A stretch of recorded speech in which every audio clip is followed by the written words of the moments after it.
Καλημέρα σας και καλώς ήρθατε.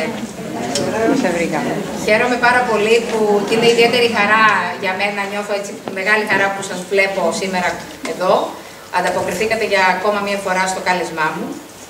Και... δεν μπορώ. Αυτός ο λόγος δεν μπορώ.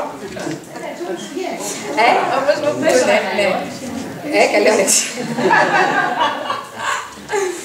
Λοιπόν, σήμερα θα παρακολουθήσουμε το σεμινάριο που θα μας μιλήσει ο γιατρός, εξαίρετος επιστήμονας και υπέροχος άνθρωπος, κύριος Δημήτρης Φερλέμης. Και θα συζητήσουμε για το γαστροεντερολογικό, το ουροποιητικό και πρώτες βοήθειες. Βλέπω στην ομάδα ότι πολλά σκυλάκια ταλαιπωρούνται με γαστροεντερίτιδες, με προβλήματα διάρκειας, εμετούς, άλλα με νεφρά κτλ. Οπότε πιστεύω ο κύριος Φερλέμης να μας λύσει τις απορίες μας. Θέλω να πω, ο οποίος να σας πω ότι δέχτηκε αφιλοκερδός να είναι σήμερα μαζί μας και τον ευχαριστούμε πάρα πολύ. Ένα μεγάλο ευχαριστώ στην κυρία Σαββάκη, η οποία είναι διευθύντρια του 4ου Γυμνασίου Αλήμου και του Στατιστικού και του Δίκου Δήμου Αλήμου που μας παραχώρησαν αυτή την αίθουσα για να πραγματοποιήσουμε σήμερα το σεμινάριό μας. Εύχομαι να περάσετε ένα ευχάριστο και επικοδομητικό πρωινό. Ο λόγος στον κύριο Φερλέμη. Ευχαριστώ πολύ. Καλή σας μέρα. Ευχαριστώ που είστε μαζί μας σε αυτό το υπέροχο ανοιξιάτικο πρωινό.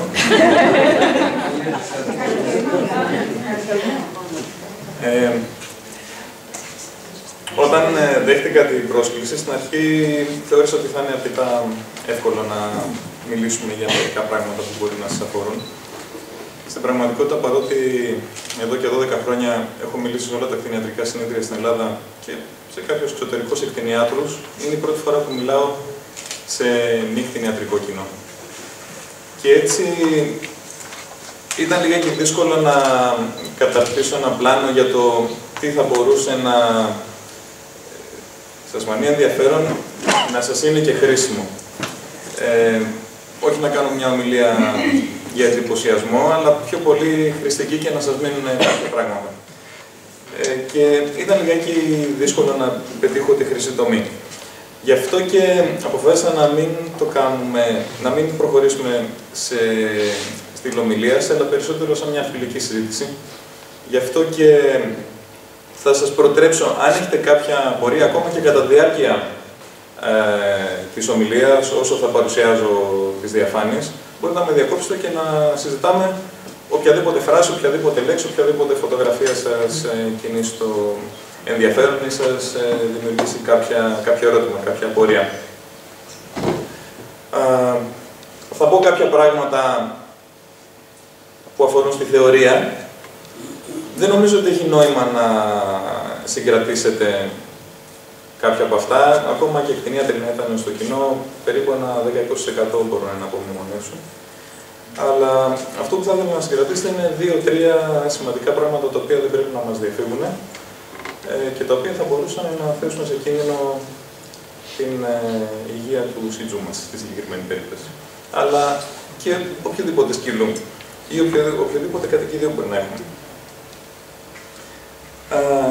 Θα πούμε κάποια πράγματα πρώτα για το πεπτικό σύστημα και επαναλαμβάνω ότι αν θέλετε κάτι να με ρωτήσετε ακόμα κατά τη διάρκεια της ομιλίας, μπορείτε να με διακόψετε και πολύ ευχαρίστως να κάνω μια φιλική συζήτηση, γιατί έτσι το βλέπω και όχι σαν ομιλία. Ισχύουν και για γατιά αυτά, θα πείτε. Όχι απόλυτα, αλλά εν μέρει ναι. Και αν σας ενδιαφέρει να σας πω και κάποιες διαφορές ή κάποιες ομοιότητες μεταξύ σκύλου και γάτας, πολύ ευχαρίστως. Έχουμε χρόνο, δεν μας πιέζει κάποιο χρονοδιάγραμμα και μπορούμε να επεκτείνουμε τη συζήτηση σε ό,τι άλλο σας ενδιαφέρει. Λοιπόν, δύο πράγματα για το πεπτικό σύστημα. Τι κάνει? Είναι επιφορτισμένο με την πρόσληψη και την πέρυση των τροφών, όπως και στον άνθρωπο. Καθώς και την απομάκρυνση με τα κόπρανα από ενδοκρινό συστατικό που δεν πέφτονται. Παράγουμε κόπρανα γιατί όλα αυτά που τρώμε δεν μπορούν να αφομοιωθούν από τον οργανισμό. Υπάρχουν κάποια πράγματα που μας είναι χρήσιμα, κάποια πράγματα που δεν μας είναι. Ό,τι δεν είναι χρήσιμο αποβάλλεται με τα κόπρανα. Μαζί με τα κόπρανα, βέβαια, αποβάλλονται και τα λιποδιαλυτά απόβλητα του οργανισμού μας. Το πεπτικό σύστημα είναι κατά βάση υπεύθυνο για την απομάκρυνση των αποβλήτων που είναι λιποδιαλυτά, που μπορούν να διαλυθούν σε λίπη, και αυτό το κάνει με τη χολή. Η χολή είναι αυτή που δίνει και το χρώμα στα κόπρανα, αυτό το κίτρινο-πράσινο, κίτρινο καφέ. Ενώ τα υδατοδιαλυτά απόβλητα του οργανισμού, όπως θα δούμε λίγο πιο μετά, αποβάλλονται από τα νεφρά. Άρα έχουμε δύο βασικά φίλτρα του οργανισμού. Το ένα από αυτά είναι άμεσα συνδεμένο με το πεπτικό για το οποίο μιλάμε αυτή τη στιγμή. Το πεπτικό λοιπόν αποτελείται από το γαστρεντερικό σωλήνα, ο οποίος περιλαμβάνει από την αρχή του τα δόντια, τη γλώσσα, φάρυγγα, λάρυγγα, τον ισοφάγο, το στομάχι, στόμαχο όπως το λέμε κανονικά επιστημονικά, το λεπτόεντερο, το παχιέντερο και το πρωτό. Όλους αυτούς είναι γαστρεντερικός σωλήνης. Αλλά τμήματα του πεπτικού συστήματος θεωρούνται και το ύπαρ, το οποίο εκτός από ένα σύγκλιτο βιοχημικό εργαστήριο για την αποτοξίνωση του οργανισμού, συμμετέχει κατά κάποιο τρόπο και στην πέψη, παράγοντας κάποια συστατικά που είναι απαραίτητα για αυτήν, αλλά και το πάγκρεας, το οποίο παράγει τα ένζημα της πέψης ουσιαστικά. Εκτός από την ινσουλίνη, η οποία είναι μια άλλη σημαντική λειτουργία του πάγκρεατος που ελέγχει το ζάχαρο. Ποια είναι τα σημάδια ότι ο σκύλος μου έχει πεπτικό πρόβλημα? Καταρχήν ανορεξία. Βέβαια, αυτό δεν είναι κάποιο ειδικό σύμπτωμα, είναι κάτι το οποίο μπορούμε να το δούμε σε πολλές παθολογικές καταστάσεις. Απώλεια σωματικού βάρους και ανεμία. Απώλεια σωματικού βάρους μπορεί να εμφανίσει για δύο λόγους. Ένας είναι γιατί δεν νιώθει καλά, αλλά δεν τρώει και δεν παίρνει τις θερμίδες που χρειάζεται. Ο δεύτερος λόγος είναι γιατί μπορεί να τρώει αρκετά, αλλά να μην αφομοιώνει τα συστατικά. Που είναι και αυτό ένας σημαντικός λόγος που ένας σκύλος με χρόνιο γαστρεντερικό πρόβλημα μπορεί να δυνατήσει. Και υπάρχει μια εντεροπάθεια που λέγεται εντεροπάθεια με απώλεια πρωτεϊνών, protein losing enteropathy, PLE, το λέμε στα αγγλικά, η οποία σχετίζεται με φυσιολογική πρόσληψη τροφής, αλλά με μειωμένη ικανότητα του οργανισμού να αφομοιώνει τις πρωτεΐνες, οι οποίες χάνονται πάλι με τα κόπρανα. Έτσι έχουμε έναν ασθενή ο οποίος τρώει φυσιολογικές ποσότητες, αλλά μπορεί να δυνατήσει. Και μπορεί να φτάσει έως και στην απίσχναση, έως και στο θάνατο από αυτή. Κοιλιακό άλογος, είναι λογικό αν έχουμε ένα γαστρεντερολογικό πρόβλημα να πάμε στην κοιλιά, όπως είναι σε εμάς. Διάταση στομάχου εντέρων, που μπορεί να σχετίζεται είτε με απλή διόγκωση από αέρα, είτε με διόγκωση από κάποιο μόρφωμα το οποίο μπορεί να υπάρχει στο πεπτικό σύστημα. Επίσης υπάρχει και μια περίπτωση που ευτυχώς εμάς στα Σιτζού είναι μάλλον απίθανο να μας απασχολήσει, που είναι η στροφή στομάχου, που πιθανόν να την έχετε ακούσει, ειδικά όσοι από εσάς έχετε και μεγαλόσωμα σκυλιά, η οποία είναι μια πάρα πολύ επικίνδυνη κατάσταση, από την οποία μπορεί ένα σκύλο να πεθάνει σε 6-12 ώρες. Ευτυχώς δεν αφορά στα Σιτζού, είναι πάρα πολύ σπάνιο να παρατηρηθεί σε ένα σκύλο ο οποίος είναι κάτω από 10-12 κιλά. Αναγωγή και έμετος. Δεν ξέρω αν έχετε υπόψη ποια είναι η διαφορά μεταξύ των δύο. Μπορεί, επειδή είναι Κυριακή πρωί, μπορεί λιγάκι να είμαστε και ενισταγμένοι. Θα ρωτάω κι εγώ και όποιος θέλει, χωρίς ντροπή, γιατί μπορεί να είμαστε στο σχολείο, αλλά το σχολείο δεν είμαστε εμείς, ούτε εγώ καθηγητής. Ποια είναι η διαφορά ανάμεσα σε αναγωγή και έμετο, έχετε υπόψη σας? Παλινδρόμηση. Να είναι το μόνο υγρό. Σας ρωτάω γιατί δεν είναι γνωστό Εβραίος και αυτό που βγάζουν μόνο τα κίτρινα υγρά είναι η αναγωγή και ο εμετός είναι αν έχει και τροφή μέσα ή όχι? Και στη μία και στην άλλη περίπτωση ο σκύλος βγάζει τροφές από το στόμα. Αλλά ποια είναι η διαφορά? Η διαφορά είναι ότι η αναγωγή αφορά σε παλινδρόμηση περιεχομένου από τον ισοφάγο. Ενώ ο έμετος σε παλινδρόμηση περιεχομένου από το στομάχι. Το αποτέλεσμα είναι δηλαδή αυτό που θα δούμε κάτω. Το αποτέλεσμα κάποιες φορές μπορεί να είναι το ίδιο, κάποιες φορές μπορεί να μην είναι.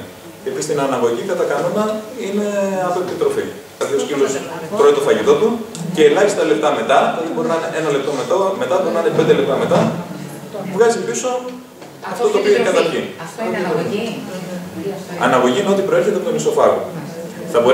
Θα μπορούσε να είναι ατόφια και τροφή, επειδή απλά έφαγε πολύ λέμαργα και πριν προλάβει να παιχθεί η τροφή, την έβγαλε από το στομάχι.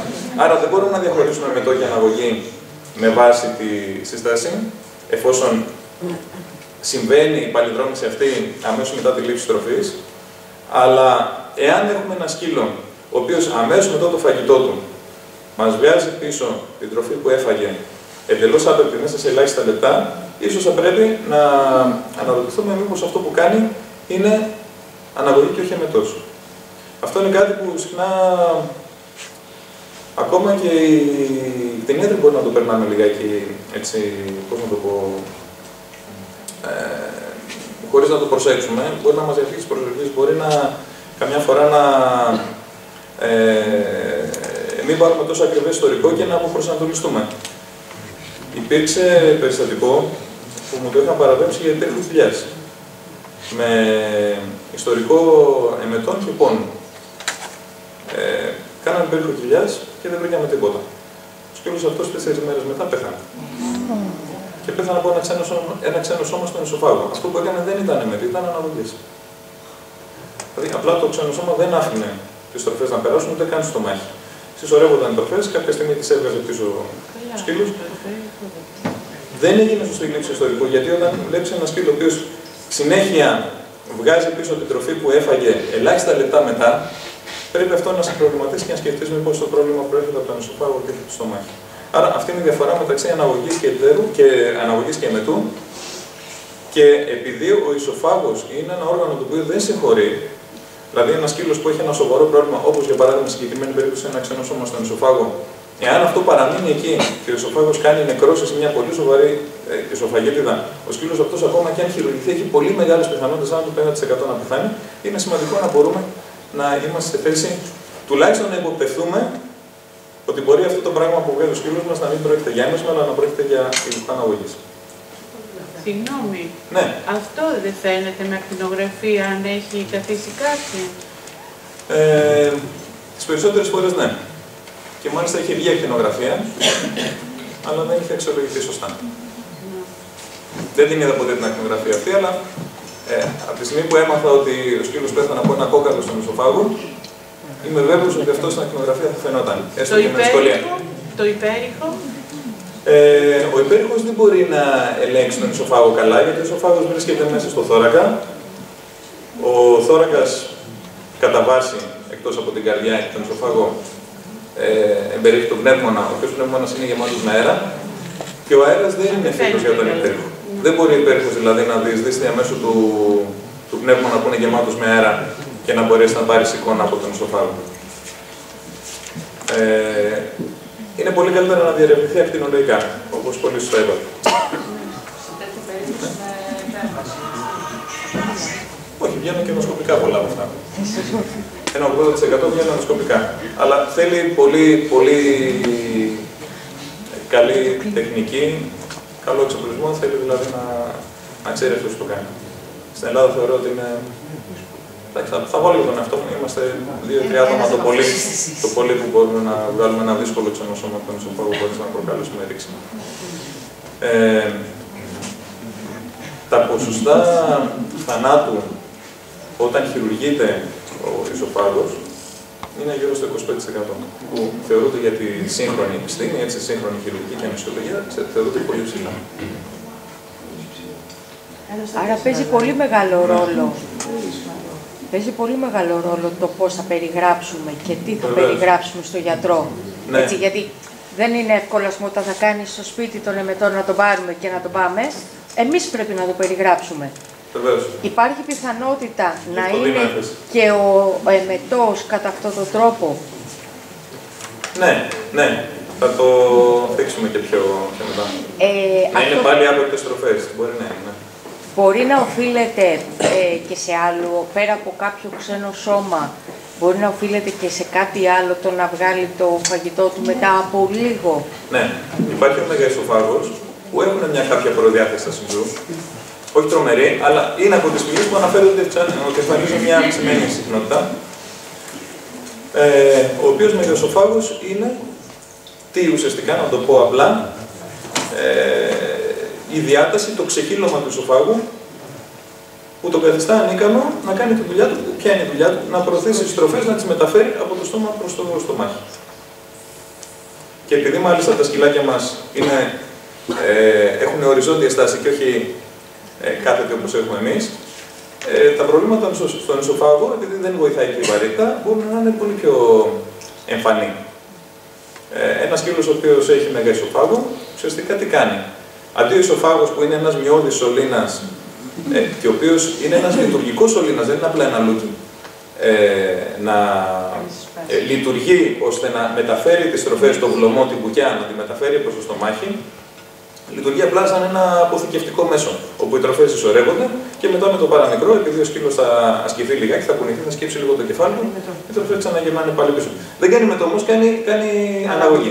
Έτσι, εκεί είναι η διαφορά. Ακριβώς αυτό θέλω να το θίξω, γιατί παιδεύουν σκυλιά, επειδή απλά ή μπορεί το ιστορικό να μην ήταν πλήρες, ή μπορεί να μην πήγε το μυαλό και του κτηνιάτρου. Γι' αυτό και είναι πολύ σημαντική συνεργασία μεταξύ των ιδιοκτητών και των κτηνιάτρων, προκειμένου να μην πάνε κάποια περιστατικά. Κάμενα, διάβασα. Πρέπει να υπάρχει κάποιο χρόνο ανάμεσα στην ώρα που τρώει και στην ώρα που ξεκινάει να παίζει. Ναι. Έχω παρατηρήσει το δικό μου. Σωστή ερώτηση. Όταν ξεκινήσει αμέσως να παίζει, έχουμε μετό γιατί δεν έχει προλάβει. Μπράβο, έχω και σχετική αναφορά. Βέβαια. Ναι, γιατί τώρα δεν είναι δυνατόν σε αυτή την ομιλία να θίξω το θέμα της θεραπείας του μετρού, δηλαδή τι φάρμακα χρησιμοποιούνται. Γιατί θα χαθούμε πραγματικά και δεν νομίζω ότι θα μείνει κάτι. Αυτό που μπορούμε όμως να θίξουμε είναι τι μπορούμε να κάνουμε εμείς, που δεν είναι απαραίτητο ο κτηνίατρος για να μας βοηθήσει. Υπάρχουν κάποια 3-4 απλά πράγματα που μπορούμε να κάνουμε εμείς, προκειμένου να λύσουμε κάποια απλά θέματα και από εκεί και πέρα που είναι απαραίτητο να αποταθούμε στον κτηνίατρο. Γιατί εκεί είναι που πολλές φορές τα πράγματα στραβώνουν. Δηλαδή, κάποιες φορές αγνοούμε απλά πράγματα και πηγαίνουμε στον κτηνίατρο ή μπορεί να βγούμε σε μια διαδικασία εξετάσεων και ταλαιπωρίας και κόστους για θέματα τα οποία είναι πολύ απλά και θα μπορούσαμε να τα έχουμε λύσει με λίγο πιο προσεκτική διαχείριση. Ενώ άλλες φορές αγνοούμε ότι μας συμβαίνει κάτι σοβαρό, δεν απευθυνόμαστε στον κτηνίατρο γιατί είναι το ζώο μας να πεθάνει και πεθαίνει καμιά φορά επειδή απλά αγνοήσαμε κάποια πολύ σημαντικά σημάδια. Οπότε εκεί αποφάσισα να εστιάσω. Άρα πολύ σωστή η παρατήρηση αυτή. Να ρωτήσω κάτι. Ναι. Αν κάνει υπομορφή βλένας, κίτρινο ή άσπρο έτσι, το χρώμα. Θα τα πω. Θα σας πω συγκεκριμένα. Οπότε θα σας λύσω όταν πάρει αυτή. Λοιπόν, διάρρεια δεν χρειάζεται να πω πολλά. Δυσκολιότητα την εσμή. Είναι το ακριβώς αντίθετο από τη διάρρεια. Εντάξει, τη σκυλιότητα χρησιμοποιούμε τον όρο αυτό. Την εσμή, ποιοι είναι την εσμή, είναι όταν το σκυλάκι μας πηγαίνει, παίρνει τη θέση να αφοδεύσει, σφίγγεται, κάνει προσπάθειες. Κάποιες φορές μπορεί να βγάλει μια μικρή ποσότητα κοπράνων, με βλένα ή και με λίγο αίμα, κάποιες φορές μπορεί να βγάλει μόνο βλένα ή κάποιες φορές και τίποτα. Είναι σημαντικό να αναγνωρίσουμε αυτό το σύμπτωμα. Συνήθως σχετίζεται με προβλήματα στο τελευταίο τμήμα του πεπτικού σωλήνα, που είναι το παχιέντερο, το απευθυσμένο, το αντίστοιχο του ορθού σε εμάς και ο προκτός. Και αφυδάτωση βέβαια. Ένας απλός τρόπος που και εμείς κτηνίατροι χρησιμοποιούμε για να ελέγξουμε την αφυδάτωση είναι να πιάνουμε το δέρμα, να το σηκώνουμε, να το στο σβέρκο, δεν τα ενοχλεί καθόλου τα σκυλάκια, και να βλέπουμε αν σχηματίζοντας μια πτυχή και αφήνοντας την απότομα, αν αυτή αμέσως εξαλείφεται και κάθεται. Αν αυτή η πτυχή παραμένει και πέφτει και εξαφανίζεται αργά-αργά, σε λίγα δευτερόλεπτα, και μας δίνει την αίσθηση ότι ο υποδόριος ιστός στο σκυλάκι μας είναι σαν ζύμη και όχι ελαστικός και πώς να το πω έτσι, σαν λάστιχο, όπως θα έπρεπε να είναι κανονικά, δηλαδή το πιάνουμε, τον αφήνουμε, θα έπρεπε να κάθεται κατευθείαν. Αν μας δίνει την εντύπωση ότι είναι σαν ζύμη και ότι αφήνει το αποτύπωμά μας ή την πτυχή που σχηματίζουμε, τότε είναι πάρα πολύ πιθανό να είναι αφυδατωμένος. Πόσο καιρό κάνει να αφυδατωθεί σε μια περίπτωση που έχει μια γαστρεντερίτιδα? Πόσες μέρες θα το δούμε αυτό το σύμπτωμα? Από την πρώτη? Εξαρτάται από την ένταση των συμπτωμάτων. Δεν είναι συγκεκριμένος ο χρόνος που θα χρειαστεί. Μπορεί να χρειαστεί μέρες για να το πάθει αυτό, μπορεί να χρειαστεί και μισή ώρα. Αν κάνει απανωτούς και πολύ έντονους εμετούς, δηλαδή αν μέσα σε μισή ώρα κάνει 8 εμετούς, μπορεί να αφυδατωθεί. Επίσης, αν κάνουμε κάποια λάθη που πολύ συχνά κάνουμε, μπορεί να διευκολύνουμε το να αφυδατωθεί σε συντομότερο χρονικό διάστημα από ό,τι θα συνέβαινε αν δεν είχαμε παρέμβει λανθασμένα. Θα τα πω. Θα έχω στη συνέχεια.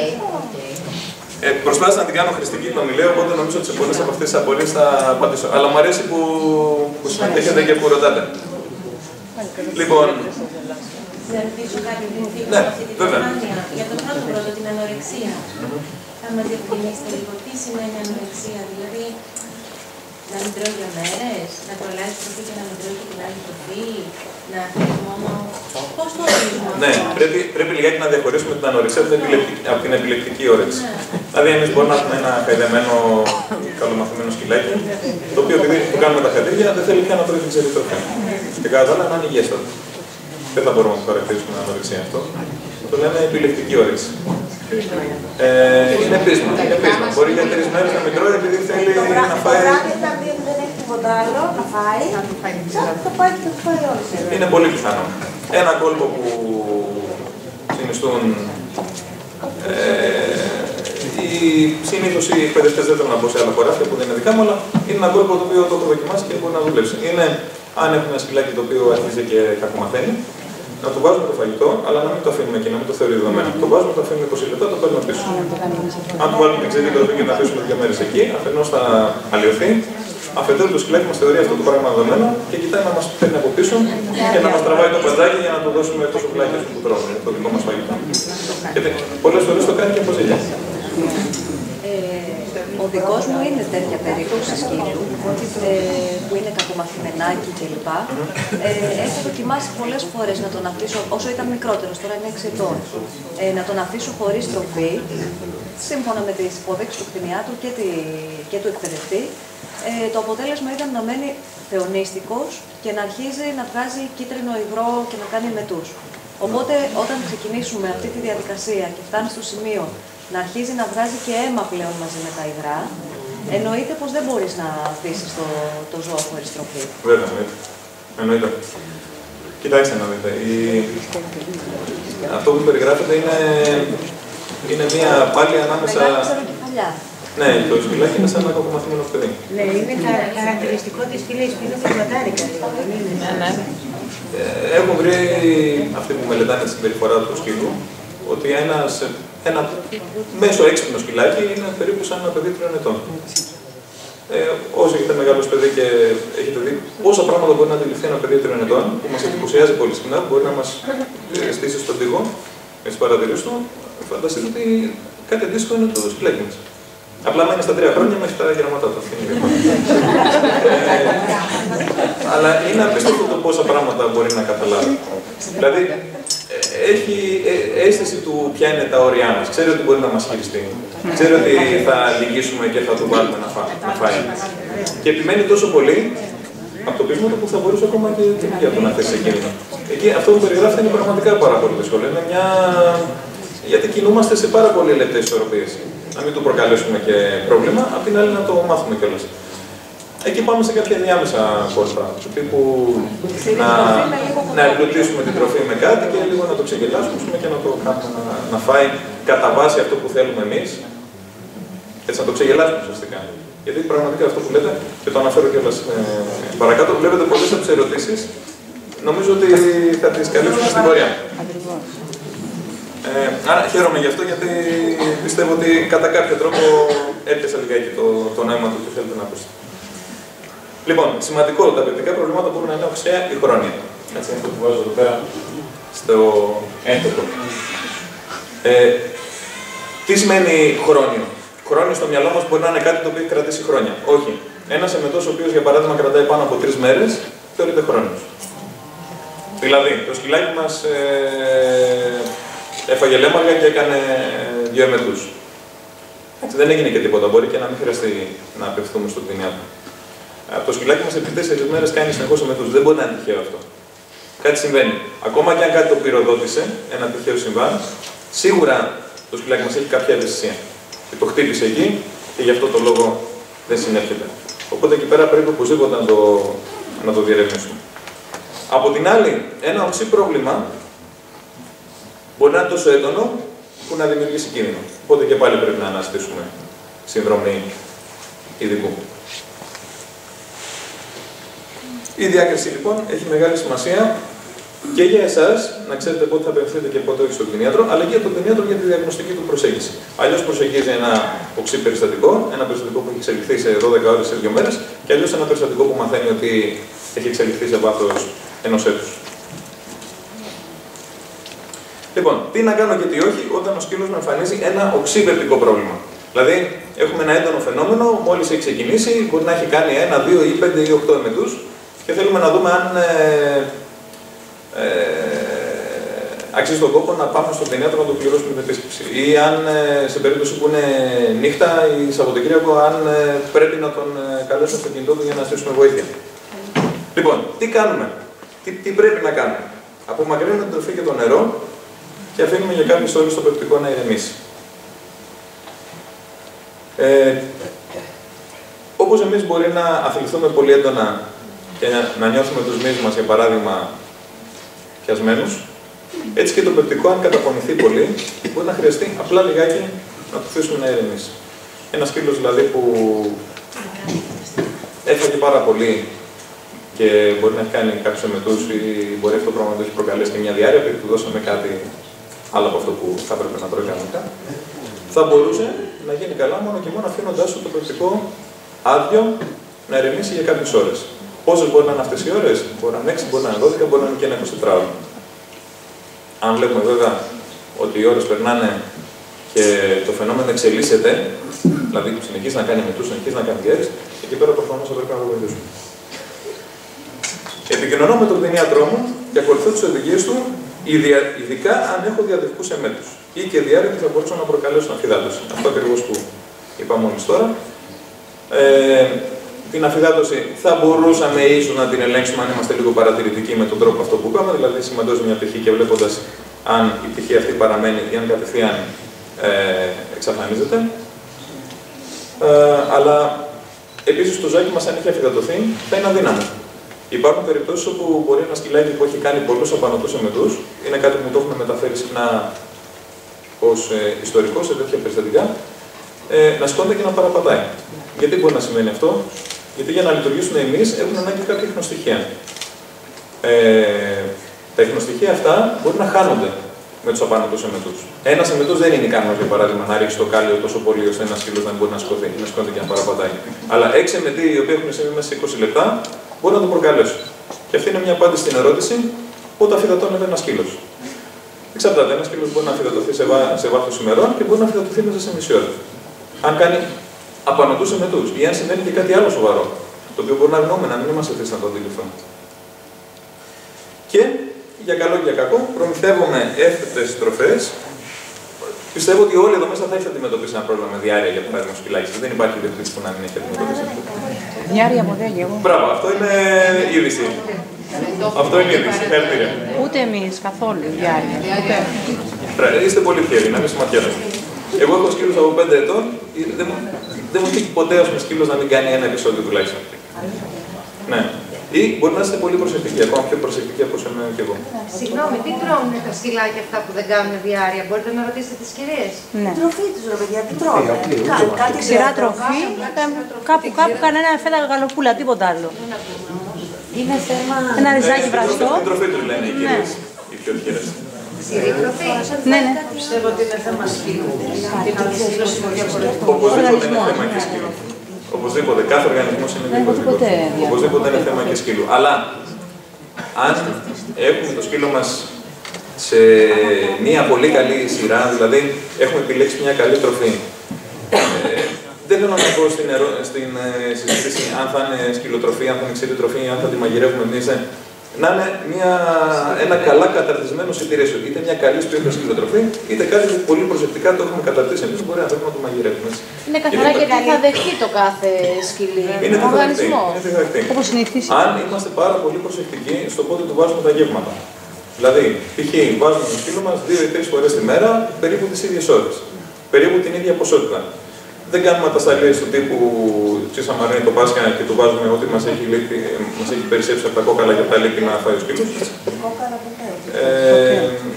Ή δεν έχουμε ένα σκυλάκι το οποίο έχει τη συνήθεια να το βγάζουμε βόλτα και με το που θα γυρίσουμε το βλέμμα μας κατευθείαν να έχει πέσει σκουπίδια και να έχει φάει κάτι. Αν έχουμε ένα τέτοιο σκύλο, έχουμε αρκετές πιθανότητες να μην έχουμε τέτοια επεισόδια. Ή είμαστε εκτός να είναι πάρα πολύ σπάνιο. Αλλά είναι και θέμα τύχης. Είναι και θέμα τύχης. Δηλαδή, πιθανότατα τα δικά σας σκυλάκια να έχουν και ένα πεπτικό το οποίο να είναι. Θέμα τύχης. Γιατί εγώ όλο και κάτι δίνω από το περιττό σου. Κάνα κρέας, σκυλάκι, όλο και κάτι. Είναι και θέμα τύχης. Ναι, και με τώρα, μην μας 5-6 μήνες. Λοιπόν, σε περίπτωση που πούμε ότι έχει αφυδάτωση, υπάρχουν πρώτες βοήθειες γι' αυτό, μέχρι να πάμε στον γιατρό. Θα σας συνιστούσα να απευθυνθείτε στον γιατρό σας σε περίπτωση που λέτε αφυδάτωση. Υπάρχουν πράγματα που μπορείτε να κάνετε, αλλά δεν θα σας πρότεινα να το δοκιμάσετε αν έχετε πρόσβαση σε κτηνίατρο. Είναι Κυριακή και πρέπει να ξημερώσει Δευτέρα. Πάμε νοσοκομείο. Τι κάνει? Κατά τη γνώμη μου, ναι. Αλλά είναι Κυριακή και είσαστε σε ένα νησί που δεν έχει κτηνίατρο και το επόμενο πλοίο είναι την επόμενη μέρα. Θα μπορούσατε, για παράδειγμα, να χρησιμοποιήσετε αυτά τα διαλύματα όπως είναι το Αλμόρα. Ναι, που βάζουμε στα μωρά. Διαλύματα με ηλεκτρολίτες. Τι πρέπει να προσέξετε όμως εκεί? Αν φτιάξετε το ποτηράκι και διαλύσετε το διάλειμμα των ηλεκτρολιτών και το δώσετε στο σκύλο σας, θα το κάνει με το. Κατευθείαν. Δηλαδή θα πρέπει να το φτιάξετε αυτό και να του δίνετε 1 ml, 2 ml ανά 10 λεπτά. Μόνο έτσι θα μπορέσει. Έχετε ελπίδες, μάλλον δεν είναι βέβαιο, μόνο έτσι έχετε ελπίδες ότι θα μπορέσει να το αφομοιώσει. Γιατί σου βάζει στο νερό. 1 ml. Όχι, δεν το βάζει στο νερό. Αυτό είναι κάτι που θα το θίξω, είναι δίπλα στα κόκκινα. Αυτά που δεν πρέπει να κάνουμε. Λοιπόν, προμηθευόμαστε κάτι εύπεπτο, το οποίο θα μπορούσε να είναι μια ειδική δίαιτα για πεπτικά προβλήματα ή θα μπορούσε να είναι το κλασικό, αυτό που συνιστάμε την ιατρή εδώ και δεκαετίες, λίγο ψάχνω κοτόπουλο με ριζάκι. Γιατί ψάχνω κοτόπουλο με ριζάκι? Γιατί το κοτόπουλο είναι ένα στεγνό κρέας, χωρίς λίπος ανάμεσα στις ίνες του. Το ρύζι, όταν το έχουμε βράσει καλά και όχι μπασμάτι μαύρο, λειτουργεί και προσορφητικά για τις τοξίνες. Οπότε βοηθάει να σφίξουν τα κόπρανα, για παράδειγμα, με διάρκεια. Και είναι κάτι το οποίο είναι αρκετά πιθανό να μπορέσει να δεχτεί ο σκύλος μας όταν βρίσκεται το επιπτικό του σε μια τέτοια αναστάτωση. Τι να μην κάνουμε τώρα, και να μην μείνουμε εδώ, δεν ταΐζω το σκύλο μου. Δηλαδή, ο σκύλος μπορεί να κάνει μετούς, αλλά να μην είναι άρρωστος, να μην δείχνει άρρωστος, να δείχνει καλά, να δείχνει διάθετος και να μου ζητάει φαγητό. Δεν του βάζω φαγητό. Δεν του δίνω ούτε καν κάποιο εύγευστο σνακ επειδή τον βλέπω ανόρεκτο. Δηλαδή έκανε μετούς, δεν τον βλέπω καλά, τον λυπάμαι, ας του δώσω κάτι που να του αρέσει για να φάει, να μην είναι το σκυλάκι μυστικό. Δεν το κάνουμε αυτό, θα του κάνουμε κακό αντί για καλό. Δεν του δίνουμε ούτε ακόμα νερό. Ένα πολύ συχνό λάθος που έχω διαπιστώσει ότι γίνεται από τους ιδιοκτήτες σκύλων που αντιμετωπίζουν κάποιο γαστρεντερολογικό πρόβλημα είναι ότι επειδή ο σκύλος κάνει εμετούς διάρκειες και θεωρούν ότι κινδυνεύει να αφυδατωθεί, που είναι ένα πραγματικό ενδεχόμενο, του δίνει νερό για να μην αφυδατωθεί. Στην πραγματικότητα, τι κάνει ένας σκύλος που το πεπτικό του είναι σε πολύ κακή κατάσταση? Όταν θα του δώσουμε νερό, θα το κάνει μετό και θα βγάλει το νερό που του δώσαμε και λίγα υγρά ακόμα. Δηλαδή, εμείς μπορούμε να του δώσουμε 50 ml νερό και ο σκύλος μας να κάνει 70 ml μετό, ο οποίος εμετός θα περιέχει όχι μόνο υγρά, αλλά θα περιέχει και από αυτά τα απαραίτητα ιχνοστοιχεία, κάλιο, ασβέστιο, χλώριο, που είναι απαραίτητα για να λειτουργεί ομαλά ο οργανισμός του. Άρα δεν δίνουμε νερό, ακόμα και αν θεωρούμε ότι το σκύλο μας βρίσκεται σε πορεία αφυδάτωσης. Έτσι είναι ένα πάρα πολύ συχνό λάθος, το τονίζω και έχω βάλει και 3 θαυμαστικά, γιατί είναι ίσως το πιο συχνό λάθος που έχω δει ότι κάνουν οι ιδιοκτήτες όταν έχουν ένα σκυλάκι με τέτοιο θέμα. Πόσο μάλλον δεν τον αφήνω να πιει κατά βούληση. Δηλαδή του παίρνω το νερό. Όχι απλά δεν το προτρέπω να πιει, αλλά του παίρνω το νερό. Αν έχω μιλήσει με τον κτηνίατρό μου και μου έχει δώσει οδηγία να του δίνω για παράδειγμα 1-2 ml νερό ανά 10 ή ανά 20 λεπτά, τα δίνω εγώ με τη σύριγγα ή του βάζω εγώ 2 ml στο πιατάκι του να τα πιει ίσα να βρέξει στο στόμα του, να τα αφομοιώσει αν είναι δυνατόν, γιατί εξαρτάται και από το πόσο σοβαρό είναι το πρόβλημά του. Και έτσι σιγά σιγά να προσπαθήσω να βελτιώσω την κατάσταση. Δεν χορηγώ φάρμακα χωρίς συνεννόηση με τον κτηνίατρό μου. Εννοείται αυτό, νομίζω ότι είναι κάτι το οποίο δεν πρέπει να πω περισσότερα πράγματα. Ακόμα και αν το σκυλάκι μας είχε ένα πρόβλημα και ο κτηνίατρος μας είχε δώσει κάποια αγωγή και το είχε βοηθήσει τότε, δεν σημαίνει ότι αυτή τη φορά έχει το ίδιο πράγμα. Δεν σημαίνει ότι τα ίδια φάρμακα δεν το κάνουν πάλι καλά. Εκτός αν έχουμε κάνει μια σωστή διαγνωστική προσέγγιση, έχουμε καταλήξει κάπου, ξέρουμε ποιο είναι το πρόβλημα και ξέρουμε ότι όταν μας κάνει μια κρίση θα πρέπει να κάνουμε αυτό. Σε αυτή την περίπτωση θα μπορούσαμε, από τη στιγμή που ήδη έχουμε κάνει όλη μας την προσέγγιση και ξέρουμε τι μας συμβαίνει, μόνο σε αυτή την περίπτωση θεωρώ ότι θα μπορούσαμε να δώσουμε ένα φάρμακο χωρίς να πάρουμε συμβουλή από τον κτηνίατρο που παρακολουθεί το σκυλάκι μας. Προφανώς, όταν βλέπουμε ότι το σκυλάκι μας επιδεινώνεται, δεν κάνουμε υπομονή περιμένοντας να βελτιωθεί από μόνο του, γιατί είναι μεγαλύτερη πιθανότητα να πάει χειρότερα παρά να πάει καλύτερα. Βέβαια, θα μου πείτε ποια είναι η χρυσή τομή. Είναι βράδυ και θέλω ντρέπομαι να πάρω τον κτηνίατρο μου τηλέφωνο να το ξυπνήσω.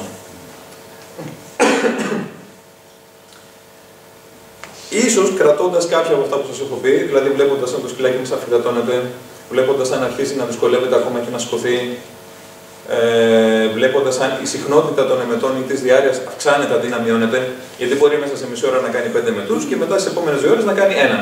Εντάξει, οι εμετοί δεν κόβονται μαχαίρι όπως λέμε. Μπορεί να πάρουμε και ένα 24ωρο μέχρι να κοπούν, ακόμα και αν δώσουμε ειδική αγωγή. Αλλά αν βλέπουμε το φαινόμενο εξελίσσεται, επιδεινούμενο, τότε νομίζω ότι θα πρέπει, ακόμα και αν είναι μια δύσκολη ώρα ή μια δύσκολη μέρα, να απευθυνθούμε στον κτηνίατρό μας. Και αν δεν το βρούμε, γιατί εντάξει, ο κτηνίατρος μπορεί να είναι άνθρωπος και κάποια στιγμή στο κινητό να μην απαντήσει, απευθυνόμαστε σε κάποιο κέντρο που να εφημερεύει. Κάτι που είναι ένα μικρό παράπονο από τα συστατικά που έχω αντιμετωπίσει, δεν περιμένω να τελειώσω πρώτα με τις υπόλοιπες στο σχολείο μου και μετά να απευθυνθώ στον κτηνίατρο. Δηλαδή, ένα πολύ συχνό ζήτημα που αντιμετωπίζουμε είναι ότι γύρω στις 9.30 ώρα χτυπάει το κινητό και μου λένε καλησπέρα σας, έχουμε ένα επίγον περιστατικό. Το σκυλάκι μου κάνει συνεχώς εμετούς και έχει πέσει κάτω και βαριά ανασένει. Η πρώτη ερώτηση που κάνω είναι από πότε κάνει εμετούς. Γιατί αν ξέρω ότι κάνει εδώ και 20 λεπτά, πρέπει να τσακιστώ και να πάω στην κλινική να στείλω όποιον από τους συνεργάτες μου είναι διαθέσιμος να το δει. Πολύ συχνά η απάντηση είναι εδώ και 5 μέρες. Εντάξει, είμαστε πολύ άσχολοι, δουλεύουμε όλοι μας, παλεύουμε να επιβιώσουμε, αλλά αν ο σκύλος μας κάνει από τη Δευτέρα ή από τη Τετάρτη το πρωί εμετούς. Και παίρνει 9.30 το βράδυ. Δεν παίρνουμε 9.30 το βράδυ το Σάββατο, ας πούμε, με το σκύλο μας μισοπεθαμένο του κτηνίατρο. Έχουμε φροντίσει να το κάνουμε αυτό από πριν. Γιατί πρώτον, θα είναι πιο δύσκολο να βρούμε τον κτηνίατρο μας εκείνη την ώρα. Δεύτερον, το σκυλάκι μας ήδη έχει περάσει αρκετές μέρες ή ώρες που ταλαιπωρείται και η κατάσταση του θα είναι χειρότερη. Άρα, οι πιθανότητες να πετύχουμε μια ίαση γρήγορα και εύκολα είναι μικρότερες. Και τέταρτον, γιατί ακόμα και αν το έχουμε κάνει για οικονομικούς λόγους, θα μας στοιχίζει πολύ περισσότερο όταν πλέον έχει φτάσει η κατάσταση στο προχώρητο, παρά όταν είναι ακόμα στην αρχή της και θα μπορούσαμε ενδεχομένως μια απλή κλινική εξέταση και μια απλή συμπτωματική αγωγή να το έχουμε σώσει. Σε ό,τι αφορά τώρα τα χρόνια πεπτικά προβλήματα, τα πράγματα διαφέρουν λίγο. Πολλά από τα οξέα προβλήματα, δηλαδή το σκυλάκι μου έχει μια μικρή ευαισθησία με το στομάχι του που κάνει 2 εμετούς. Θα έλεγα ότι περίπου από την εμπειρία μου ένα 80% από αυτά μπορούν να περάσουν ακόμα και αν δεν κάναμε τίποτα. Απλά αν τηρήσουμε 2-3 απλά μέσα που σας περιέγραψα πιο πριν. Στα χρόνια θέματα όμως δεν αυτό σχεδιάζουμε. Εκεί είμαι κάθετος ότι χρειαζόμαστε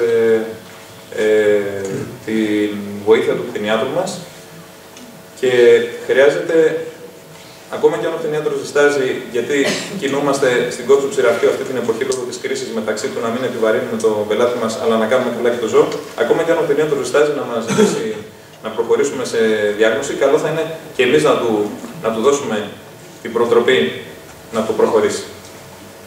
Λοιπόν, τι κάνουμε. Βεβαιώνομαι ότι δεν έχω παραμελήσει την προληπτική του κτηνιατρική φροντίδα. Γιατί ένα σκύλος μπορεί να κάνει χρόνους εμέτους απλά και μόνο επειδή δεν του έχω δώσει το αντιπαρασιτικό χάπι. Και έφαγε κάτι χωρίς να το προσέξω εγώ και έχει κολλήσει σκουλίκι.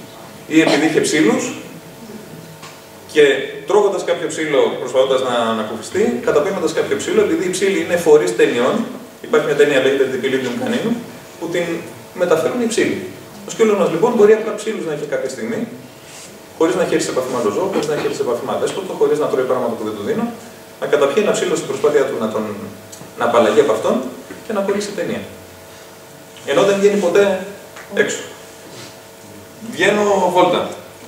Ταΐζω 2 γατάκια που έχω έξω από την πόρτα μου, πηγαίνω και τα χαϊδεύω. 2 ψήλα ανεβαίνουν στο πατζάκι μου. Μπαίνω μέσα, ο ψήλος ανεβαίνει στο σκύλο. Είναι πάρα πολύ συχνό να μου λένε να έρχονται δερματολογικά περιστατικά και να ανακαλύπτω ότι ο σκύλος έχει ψήλος επάνω. Μου λένε ότι δεν είναι δυνατόν, ο σκύλος δεν βγαίνει ποτέ. Ακόμα και την ανάγκη που την κάνει σε μια πάνω στο μπαλκόνι. Μπορεί να συμβεί ακόμα και με αυτόν τον τρόπο. Πώς μπορεί ένας σκύλος που δεν έχει βγει ποτέ από το σπίτι του να βρεθεί με ταινία. Με αυτόν τον τρόπο που σας λέω. Λοιπόν, Ούτε παίρνει το χάπι. Θεραπεύεται. Α, οκ, δεν είναι. Γενικά το χάπι ανά πόσο καιρό μπορούμε να... Εμείς λέμε ανά 3 με 4 μήνες. Γενικά, όσο και να είναι το... Κοιτάξτε, εξαρτάται. Αν για παράδειγμα ήσασταν ιδιοκτήτες, ήσασταν κυνηγοί, δεν έχει τύχει να μιλήσω ποτέ σε κυνηγούς, αλλά ναι. Και είχατε κυνηγό σκύλα τα οποία ανεβαίνουν στο βουνό και πιάνουν την πεκάτσα τη χτυπημένη και τη φέρνουν πίσω στον κυνηγό, θα έλεγα κάθε μήνα να το κάνετε αυτό. Γιατί είναι 100 φορές πιο. Δεν απαγορεύεται να το ρίξει. Όχι, δεν απαγορεύεται. Ίσα-ίσα που στη Βόρεια Ελλάδα, που δυστυχώς έχει ένα πρόβλημα παραπάνω από ό,τι έχουμε εμείς, που είναι το σκουλίκι της καρδιάς, η υδροφυλάρια, επιβάλλεται να δίνεται η αγωγή κάθε μήνα. Απλά επιλέγουν εκεί κάποια φάρμακα που να έχουν και ουσίες που να πιάνουν και τη υδροφυλάρια. Όπως είναι η βλεμική. Ανά 2 μήνες σου δίνω μισό. Τώρα να πω, κάθε 3 δεν πρέπει. 3. Να πω ότι θα δίνω ή δεν είναι. Ναι, δεν πειράζει. Μεταξύ μας είμαστε. Max το μισό, ανά δίμηνο, σωστά. Δεν είναι κάθε 3. Κοιτάξτε, δεν είναι υποχρεωτικό. Αν κάποιος κρίνει ότι το σκυλάκι του έχει αυξημένη πιθανότητα να μολυνθεί από παράσταση, μπορεί να το δίνει και πιο σύντομα. Ή αν η κυρία μπορεί να έχει ένα εξοχικό στην κεντρική Ελλάδα που έχει πρόβλημα με υδροφυλάρια, θα μπορούσε να το δίνει και κάθε μήνα. Θέλω να πω, γιατί με έχουν συμβολεύσει 2 κτηνίατροι ουσιαστικά. Πέρα από αυτό, αν ήθελα να πει, λίγο πριν την αποπαρασίτωση, θέλω πάντα που μου κάνει ένα. Λίγο πριν, λίγο μετά. Πλησιάζουν για την αποπαρασίτωση. Το λίγο πριν δεν μπορώ να το αξιολογήσω. Δεν μπορώ να σας απαντήσω γιατί τυχαίνει. Όχι, έλεγα μήπως είναι αυτό. Εκτός και αν είναι τυχαίο. Πολλά κάνουν και μετά. Και μετά το χάπι. Το μετά είναι συχνό. Γιατί φάρμακο είναι. Θα μπορούσε να τον. Ναι, γι' αυτό και δοκιμάζουμε και δίνουμε στο σκύλο μας το αντιπαραστικό χάπι που να καλύπτει τις ανάγκες του. Δηλαδή, αν πηγαίνουμε Βόρεια Ελλάδα, πρέπει να επιλέξουμε κάτι σαν το φάρμακο που λέει η κυρία. Μιλπεμάξ, Μιλπρο, υπάρχουν 3-4 που έχουν μέσα μιλπεμική. Γιατί το τροτάλ. Στο Μιλπεμάξ δεν κάνουμε. Ναι. Κοιτάξτε, το τροτάλ ήταν το πρώτο πολυδύναμο. Το τροτάλ πλάζ για την ακρίβεια. Ήταν το πρώτο πολυδύναμο χάπι που είχε 3 δραστικά συστατικά που κυκλοφόρησε στην Ελλάδα. Και το οποίο έπιανε ουσιαστικά όλες τις ταινίες και όλα τα σκουλίκια. Ταινίες ασκαρίδες, 2 μεγάλες ομάδες παρασίτων. Παλιά υπήρχε το ντροσίτ που έπιανε μόνο τις ταινίες και έπρεπε να δώσουμε κάποια άλλα πράγματα για το σκουλίκι. Το τροτάλ ήταν το πρώτο που έπιανε τα πιάνε όλα. Τώρα υπάρχουν δεκάδες. Δεκάδες δεν έχει νόημα να πεις αν στα λέω. Είναι όμως καλό αυτό, το δοκτάρι. Ναι. Τα πιο πολλά που κυκλοφορούν είναι αντίγραφά του. Αν της δώσω ας πούμε το χάπι και κάνει εμεκτό μετά από 3 ώρες, το έχει αφομοιώσει ο οργανισμός της ή πρέπει να το ξαναδώσουμε? Οι 3 ώρες θα έλεγα ότι είναι το όριο περίπου. Δηλαδή μετά τις 3 ώρες θεωρούμε ότι το έχει αφομοιώσει. Ωραία, άρα πριν πρέπει να το ξαναδώσουμε. Ναι, αλλά όχι είναι για μέρα. Γιατί κινδυνεύετε να ξεκινήσετε ένα επεισόδιο γαστρίτιδας, απλά και μόνο επειδή επιμείνατε να ξαναδώσετε ένα χάπι το οποίο δεν μπορεί να το αντέξει στο μάχη. Την άλλη μέρα. Παίζει ρόλο το τι έχει φάει με το αν της δώσει το χάπι και το κάνει αυτό. Ναι, βέβαια. Το δίνουμε πάντα με λίγο φαγητό, έτσι λέμε. Γιατί είναι κενό στο μάχη. Σε πλάκι, σε cada ναι, και με μια μικρή ποσότητα φαγητό. Ναι, όταν είναι εντελώς σκέτο το χάπι, έχουμε αυξημένη πιθανότητα να το κάνει με το. Αν έχει μια κάποια ευαισθησία του ζάκι μας, υπάρχουν κάποια που και πέτρα να το δώσουν. Άρα πάνω από τις 3 ώρες είμαστε καλυμμένοι. Κάτω από τις 3 ώρες πρέπει να το δώσουμε την άλλη μέρα. Υπάρχει αμφιβολία για το αν το έχει αφομοιώσει. Την άλλη μέρα καλύτερα. Θα έλεγα την άλλη μέρα, ναι. Γιατί αν το ξαναδώσουμε αμέσως, θα μας ξανακάνει με το. Μετά μπορεί να έρθει το στομάχι του αμέσως, να ξεκινήσουμε ένα φαύλο κύκλο εμείς από το πουθενά, του μειών. Οπότε δεν επιμένουμε. Ή ενημερώνουμε τον κτηνιατρό μας, μπορεί να μας πει. Μετά από 3 μέρες, κάνετε κάτι. Αν δεν επήγει, αν δεν είναι κάτι που να είναι απολύτως απαραίτητο, μπορείτε να το κάνετε και μετά από 3 μέρες. Ή μπορεί να δώσετε ένα αντιμετικό πριν, από 1-2 ώρες και μετά να δώσετε το χαπάκι. Ή μπορεί να δοκιμάσετε ένα χάπι άλλης εταιρείας, άλλου τύπου, με άλλα δραστικά συστατικά. Ακόμα και το έδαφο μιας εταιρείας μπορεί η δραστική ουσία να είναι ακριβώς η ίδια, ή δραστικές ουσίες, γιατί είναι 2 ή 3 τουλάχιστον σε αυτά τα χαπάκια που χρησιμοποιούμε τώρα. Και της άλλης εταιρείας να το κάνει μετά και της β' να το κάνει. Να ρωτήσω κάτι. Μιλάμε για τα ενδοπαράσιτα, έτσι. Ναι. Γιατί εμένα είναι 11 μηνών, δεν έχω μπει στη διαδικασία να αγοράζω. Βλέπω από την μέτρο στον πάω κάθε 3 μήνες για να ελέγξει το βάρος του. Παίζει ρόλο αυτό, δηλαδή με έχει πει πάρε αυτό και δώσ' το κάθε 3 μήνες. Και προφανώς σας δίνει και το χάπι. Το κάνει εκείνος, ναι. Στην αρχή όταν ήταν μωρό το έδινε κάτι σαν τζέλ, σαν κρέμα. Και τώρα δίνει χάπι, αλλά πρώτη φορά έχω αυτή τη μάρκη. Θα μου συστήσει δηλαδή. Κοιτάξτε, αν την προληπτική φροντίδα την έχει ταφεί στα χέρια του κτηνιάτρου.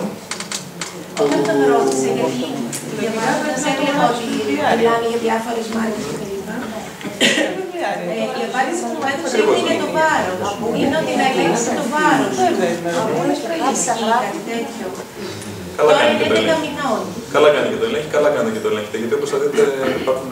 Παίζει ρόλο δηλαδή το βάρος με τη δόση που θα δώσει. Παίζει ρόλο το βάρος, ναι, το βάρος οπωσδήποτε. Γιατί δεν έχει σταθεροποιηθεί δηλαδή ακόμη. Γιατί πριν 1,5 μήνα κάναμε την τελευταία, οπότε. Αλλά εκτός από αυτό θα δείτε ότι υπάρχουν και παθολογικές καταστάσεις χρόνιας που μπορεί να. Μία από τις ενδείξεις να είναι ότι δεν βάζει βάρος σωστά, δεν έχει το σωστό βάρος που αντιστοιχεί στην ηλικία του ένα σκυλάκι. Οπότε. Δεν είναι κακό αυτό δηλαδή. Καθόλου το επικροτώ και μπράβο σας και καλά κάνετε και το ελέγχετε. Από εκεί και πέρα, απλά για να έχετε λίγο μια σειρά, φαντάζομαι ότι θα σας γράφει στο βιβλιάριο ότι δίνει και πώς το δίνει. Θα γράφει, ναι. Τέλεια. Δεν το έχω ψάξει. Θα το έχεις διαβάσει. Δεν το έχω διαβάσει. Απλά δεν έχει χρειαστεί να ασχοληθείτε. Απλά δεν έχει χρειαστεί να ασχοληθείτε, αλλά αυτό για το σκυλάκι σας δεν νομίζω ότι το οποιοδήποτε θέμα από αυτή που το δίνει ο γιατρός. Η συχνότητα στο χάπι έχει να κάνει με την ηλικία του σκυλιού, γιατί έχουμε κουτάβι, το έχουμε 2 μήνες και έχουμε δώσει ήδη 2 χάπια. Ναι. Ναι, ενδεχομένως κάτι έχει δύο γιατρός, στο έχει πει. Στο κουτάβι, ειδικά αν το έχουμε πάρει από εκτροφή, από pet shop, η πιθανότητα να έχει παράστα είναι μεγάλη. Δεν είναι τζέλ στα κουτάβι, όχι. Μωρά. Ανάλογα. Εμένα κατευθείαν χαπάκι, επειδή ήταν από εκτροφή. Ανάλογα τι υποθέτουμε ότι μπορεί να έχει. Και ανάλογα και τι βάρος έχει. Ανάλογα και τι βάρος έχει. Αν είναι 700 γραμμάρια το κουταβάκι μας, θα είναι δύσκολο να πάμε σε χάπι. Αν είναι 2,5 κιλά, μπορούμε να δώσουμε ένα τέτοιο κουταβάκι που είναι 1-10 κιλά. Και μέχρι πόσο μηνών θα πρέπει να δίνουμε τώρα κάθε μήνα? Κοιτάξτε, αυτό κυρίως εξαρτάται από την πιθανότητα να είναι το σκυλάκι μολυσμένο με παράσταση. Γιατί αν υπάρχει μεγάλη πιθανότητα να είναι μολυσμένο με παράσταση, πρέπει να δίνετε συχνά. Γιατί είναι πολύ πιθανό ένα σκύλο με πολύ μεγάλο παραστατικό φορτίο να μην καθαρίσει με ένα χάπι. Παρότι αυτά θεωρούνται ότι μας λύνει το πρόβλημα, ναι, φάπαξ, χωρίς. Θεωρητικά το τροντάλ, με ένα χάπι, αν ο σκύλος έχει παράσταση, μπορεί να τον καθαρίσει. Με μια χορήγηση μάλλον, όχι ένα χάπι, γιατί ξέρετε και από τα κιλά. Για 3 μήνες. Για 3 μήνες. Προσέξτε, το χάπι δεν είναι σαν τα εμβόλια. Όταν κάνουμε εμείς τα εμβόλια τα ετήσια, κάνουμε το εμβόλιο για να ενισχύσουμε την ανοσία του σκύλου μας να κρατήσει για τον επόμενο χρόνο. Ή για κάποια νοσήματα με τα σύγχρονα εμβόλια, γιατί αλλάζουν λιγάκι και εξελίσσονται τα εμβόλια και βελτιώνονται, για κάποια νοσήματα ακόμα για 2 χρόνια. Όταν δίνουμε το χάπι, δεν το δίνουμε προληπτικά. Δηλαδή δεν το δίνουμε για να μην κολλήσει ο σκύλος μας παράστα. Το δίνουμε για να σκοτωθούν τα παράστα αν ο σκύλος μας έχει μολυνθεί. Ναι. Γι' αυτό και δεν υπάρχει συγκεκριμένος χρόνος. Δηλαδή λέμε ότι, να πω ένα παράδειγμα για ένα εμβόλιο που έχει αυστηρό χρονοδιάγραμμα. Το κάνει, λέει, αυτό που είναι για το καλαζάρι, το εμβόλιο, ότι πρέπει στον χρόνο πάνω να το κάνουμε. Γιατί κάναν κάποιες μελέτες και έχουν βρει ότι μετά από τον 1 χρόνο, ξέρω εγώ, και τον 1 μήνα, η ανοσία πέφτει τόσο πολύ που ο σκύλος πρέπει να κάνει όλη τη διαδικασία πάλι από την αρχή. Για το χάπι δεν ισχύει αυτό. Εμείς μπορούμε να έχουμε να δώσουμε το χάπι στο σκύλο μας 1 χρόνο και ο σκύλος μας να έχει μολυνθεί με παράσιτα. Με το που θα δώσουμε το χάπι, τα παράσιτα θα σκοτωθούν. Ποια είναι η διαφορά? Ότι εμείς είχαμε το σκύλο μας 1 χρόνο να ταλαιπωρείται με παράσιτα στο τέλος. Μετά τι γίνεται, μετά ο σκύλος μας είναι καθαρός, θεωρητικά. Εάν δεν πέσαμε σε ένα παράσιτο πολύ ανθεκτικό, μπορεί να χρειαστεί και 2 και 3 χορηγήσεις, όπως στην περίπτωση σας να πούμε. Και από εκεί και πέρα τον έχουμε το σκύλο μας καθαρό και του δίνουμε την επόμενη φορά πάλι προληπτικά, γιατί θεωρητικά ο σκύλος έχει μια πιθανότητα να έχει μολυνθεί. Και πότε το σταματάμε αυτό, δηλαδή εγώ πότε θα πρέπει να σταματήσω να δίνω κάθε μήνα ή θα το πάω έτσι? Τώρα, 4 μηνών. δεν ξέρω τι ιστορικό έχει το σκυλάκι σας, έχει πει κάθε μήνα. Σίγουρα κάτι έχει υπόψη το γιατρός. Το πήραμε από ένα εκτροφείο και το πήγαμε στο... Από ποιο εκτροφείο, ποια περιοχή του ιστορικού έχει έρθει? Θα σας πω. Βέβαια, παίζει ρόλο. Και το εξωτερικό αν έχει. Έχει από το εξωτερικό, ίσως γι' αυτό προληπτικά το κάνει, αλλά για πόσο, αυτό ρωτάω. Μέχρι το χρόνο εμένα μου είχε πει. Μέχρι το χρόνο και μετά το έκανα. Αν θέλετε να σας απαντήσω στιγνά επιστημονικά, θα έπρεπε να κάνετε κοπρανολογικές σκετές μέχρι να κάνετε 3 διαδοτικές κοπρανολογικές σκετές και να βγουν αρνητικές. Δηλαδή, αν μιλάμε σε ένα κτηνιατρικό συνέδριο, αυτό θα συμβεί. Ότι μπορούμε να το κάνουμε. Είναι επιβλαβές αυτό, δηλαδή αν δεν έχει. Αν δεν έχει. Και το δίνουμε, συνεχίζουμε και το δίνουμε, θα δούμε κάτι, θα του βγάλει κάποιο πρόβλημα. Όχι, θα είναι μετρημένα, δεν είναι μια φορά το μήνα. Κοιτάξτε, το τροντάλι συγκεκριμένα για το οποίο μιλήσατε, κάποια στιγμή είχε μια μελέτη, θα πούμε για την απορία άμεσως. Είχε γίνει μια μελέτη ότι ήταν αποτελεσματικό και για ένα πρωτόζωο που ζει στο έντερο κάποιων σκύλων που λέγεται διάρκεια και προκαλεί χρόνια γαστροεντερολογικά προβλήματα. Για να θεραπεύσει τη διάρκεια του τροντάλ, χρειαζόταν να χορηγηθεί στη δόση αυτή που λέμε, π.χ. αν είναι 5 κιλά μισό, χάπι τη μέρα, για 6-7 συνεχόμενες μέρες. Άρα, ακόμα και αν το έπαιρνε για 6-7 συνεχόμενες μέρες τουλάχιστον, δεν θα πάθουμε κάτι. Το βιταμίνο για τη διάρκεια. Όχι. Άρα το τροντάλ δεν είναι απαξιωμένο, ενώ είναι από τα πρώτα που έχουμε δει. Είναι οκ, έτσι. Είναι οκ. Το πρώτο που του δώσαν στο. Κοιτάξτε το τροντάλ, να πούμε τώρα, επειδή κάνουμε μια φιλική συζήτηση εδώ. Το τροντάλ ήταν το πρώτο και το μόνο που βγήκε. Η εταιρεία το εκμεταλλεύτηκε και καλά και ένα σημείο που το παρήγαγε και το εφήβρε, ας πούμε, μέχρι ένα σημείο ήταν ένα φάρμακο το οποίο πήγαινε πάρα πολύ καλά για την εταιρεία. Φτάσαμε όμως σε κάποια επίπεδα. Κάθε χρόνο περνάει να ακριβένει. Είχαν φτάσει, ας πούμε, αυτό το χαπάκι, το δίναμε τότε 1000 δραχμές, επί δραχμών, και είχε φτάσει η χονδρική του να είναι 930 δραχμές. Και ο κτηνίατρος, ας πούμε, το έδινε 1000 ή 3 ευρώ. Και μετά κάποιοι συνάδελφοι το κάναν 4 ευρώ. Όταν πλέον αρχίσανε και βγαίνανε και άλλα ανταγωνιστικά και υπήρχαν 2, 3, 4 και τώρα υπάρχουν 25 επιλογές διαφορετικές, άρχισε η εταιρεία, επειδή δεν μπορούσε να πει ότι το φτιμένει, να σου κάνει ποσοτικές εκπτώσεις. Δηλαδή να σου λέει να σου δώσω λίγο φτηνότερα, αλλά θα πέρσει και για χάπι. Αυτός είναι ο λόγος που λιγάκι το τροντάλι μετά εγκαταλείφθηκε. Δεν είναι ότι έχει ξεπεραστεί. Τα πιο πολλά που βγαίνουν αυτή τη στιγμή είναι γεννόσιμά του ουσιαστικά. Αλλά πολλά από τα γεννόσιμα είναι εξίσου καλά. Αν κατάλαβα καλά, είπατε ότι όλα αυτά για τα ενδοπαράσιτα, ότι δεν είναι πρόληψη, είναι θεραπεία. Είναι θεραπεία. Ναι, αν έχει κολλήσει, να σκοτωθούν. Ωραία. Και εγώ το δίνω κάθε 3 μήνες, όπως μου λέτε τώρα. Πώς θα καταλάβω αν το σκύλι έχει παράσιτα μέσα στο διάστημα, δηλαδή το επόμενο τρίμηνο που θα ξαναδώσω, υπάρχει κάποια ένδειξη που θα πρέπει να επαναλάβω το χάπι για να σκοτώσω αυτά που έχει? Δηλαδή κάτι το βλέπω κάπου. Ναι, σωστή ερώτηση αυτή. Αν έχει γαστροεντερικές διαταραχές, ένα από τα πράγματα που θα έχετε στο μυαλό σας θα είναι και αυτό. Ναι. Επίσης, δεν σημαίνει ότι κάποιος σκύλος, επειδή έχει πάρει ένα αντιπαραστικό, είναι απολύτως βέβαιο ότι δεν έχει παράσιτα. Αν είχε ένα τεράστιο παραστατικό φορτίο ή αν είχε ένα παράστατο που έτυχε να έχει γίνει ανθεκτικό, θα μπορούσε να έχει πάρει το αντιπαραστατικό του να μην το θεραπεύσει. Άρα, αν έχουμε έναν ιδιοκτήτη ο οποίος ήταν συνεπής στη χορήγηση του αντιπαραστικού, σίγουρα μπορεί να μην είναι πρώτο με διαφορά στη λίστα, στη διαφορική μας διάγνωση, αλλά πάντα είναι και αυτό. Και έχω και ένα παράδειγμα να σας δείξω μετά. Δεν ξέρω αν απάντησα στην κυρία. Όχι. Λοιπόν, έχω προσέξει ότι εάν ξεφύγω μια εβδομάδα από την ημερομηνία που πρέπει να δώσω το αντιπαρασιτικό, μου χαλάνε οι εκενώσεις του. Δεν έχει διάρκεια, έχει όμως πολύ μαλακάκια σχημάτιστα. Μια εβδομάδα στους 3 μήνες εννοείται. Ναι. Αυτό μπορεί να σημαίνει ότι υπάρχει κάτι και αν ναι, πώς μπορώ να το ελέγξω. Θα μπορούσε να σημαίνει. Θα μπορούσε να σημαίνει. Αν δεν είναι τυχαίο, αν δεν είναι μια δεν μου έχει συμβεί μια φορά, δηλαδή μόλις τον βλέπω ότι χαλάνε οι εκενώσεις του, αν κοιτάξω το βιβλιάριο, έχουμε ξεφύγει. Μου έχει ξεφύγει η ημερομηνία. Θα μπορούσε να...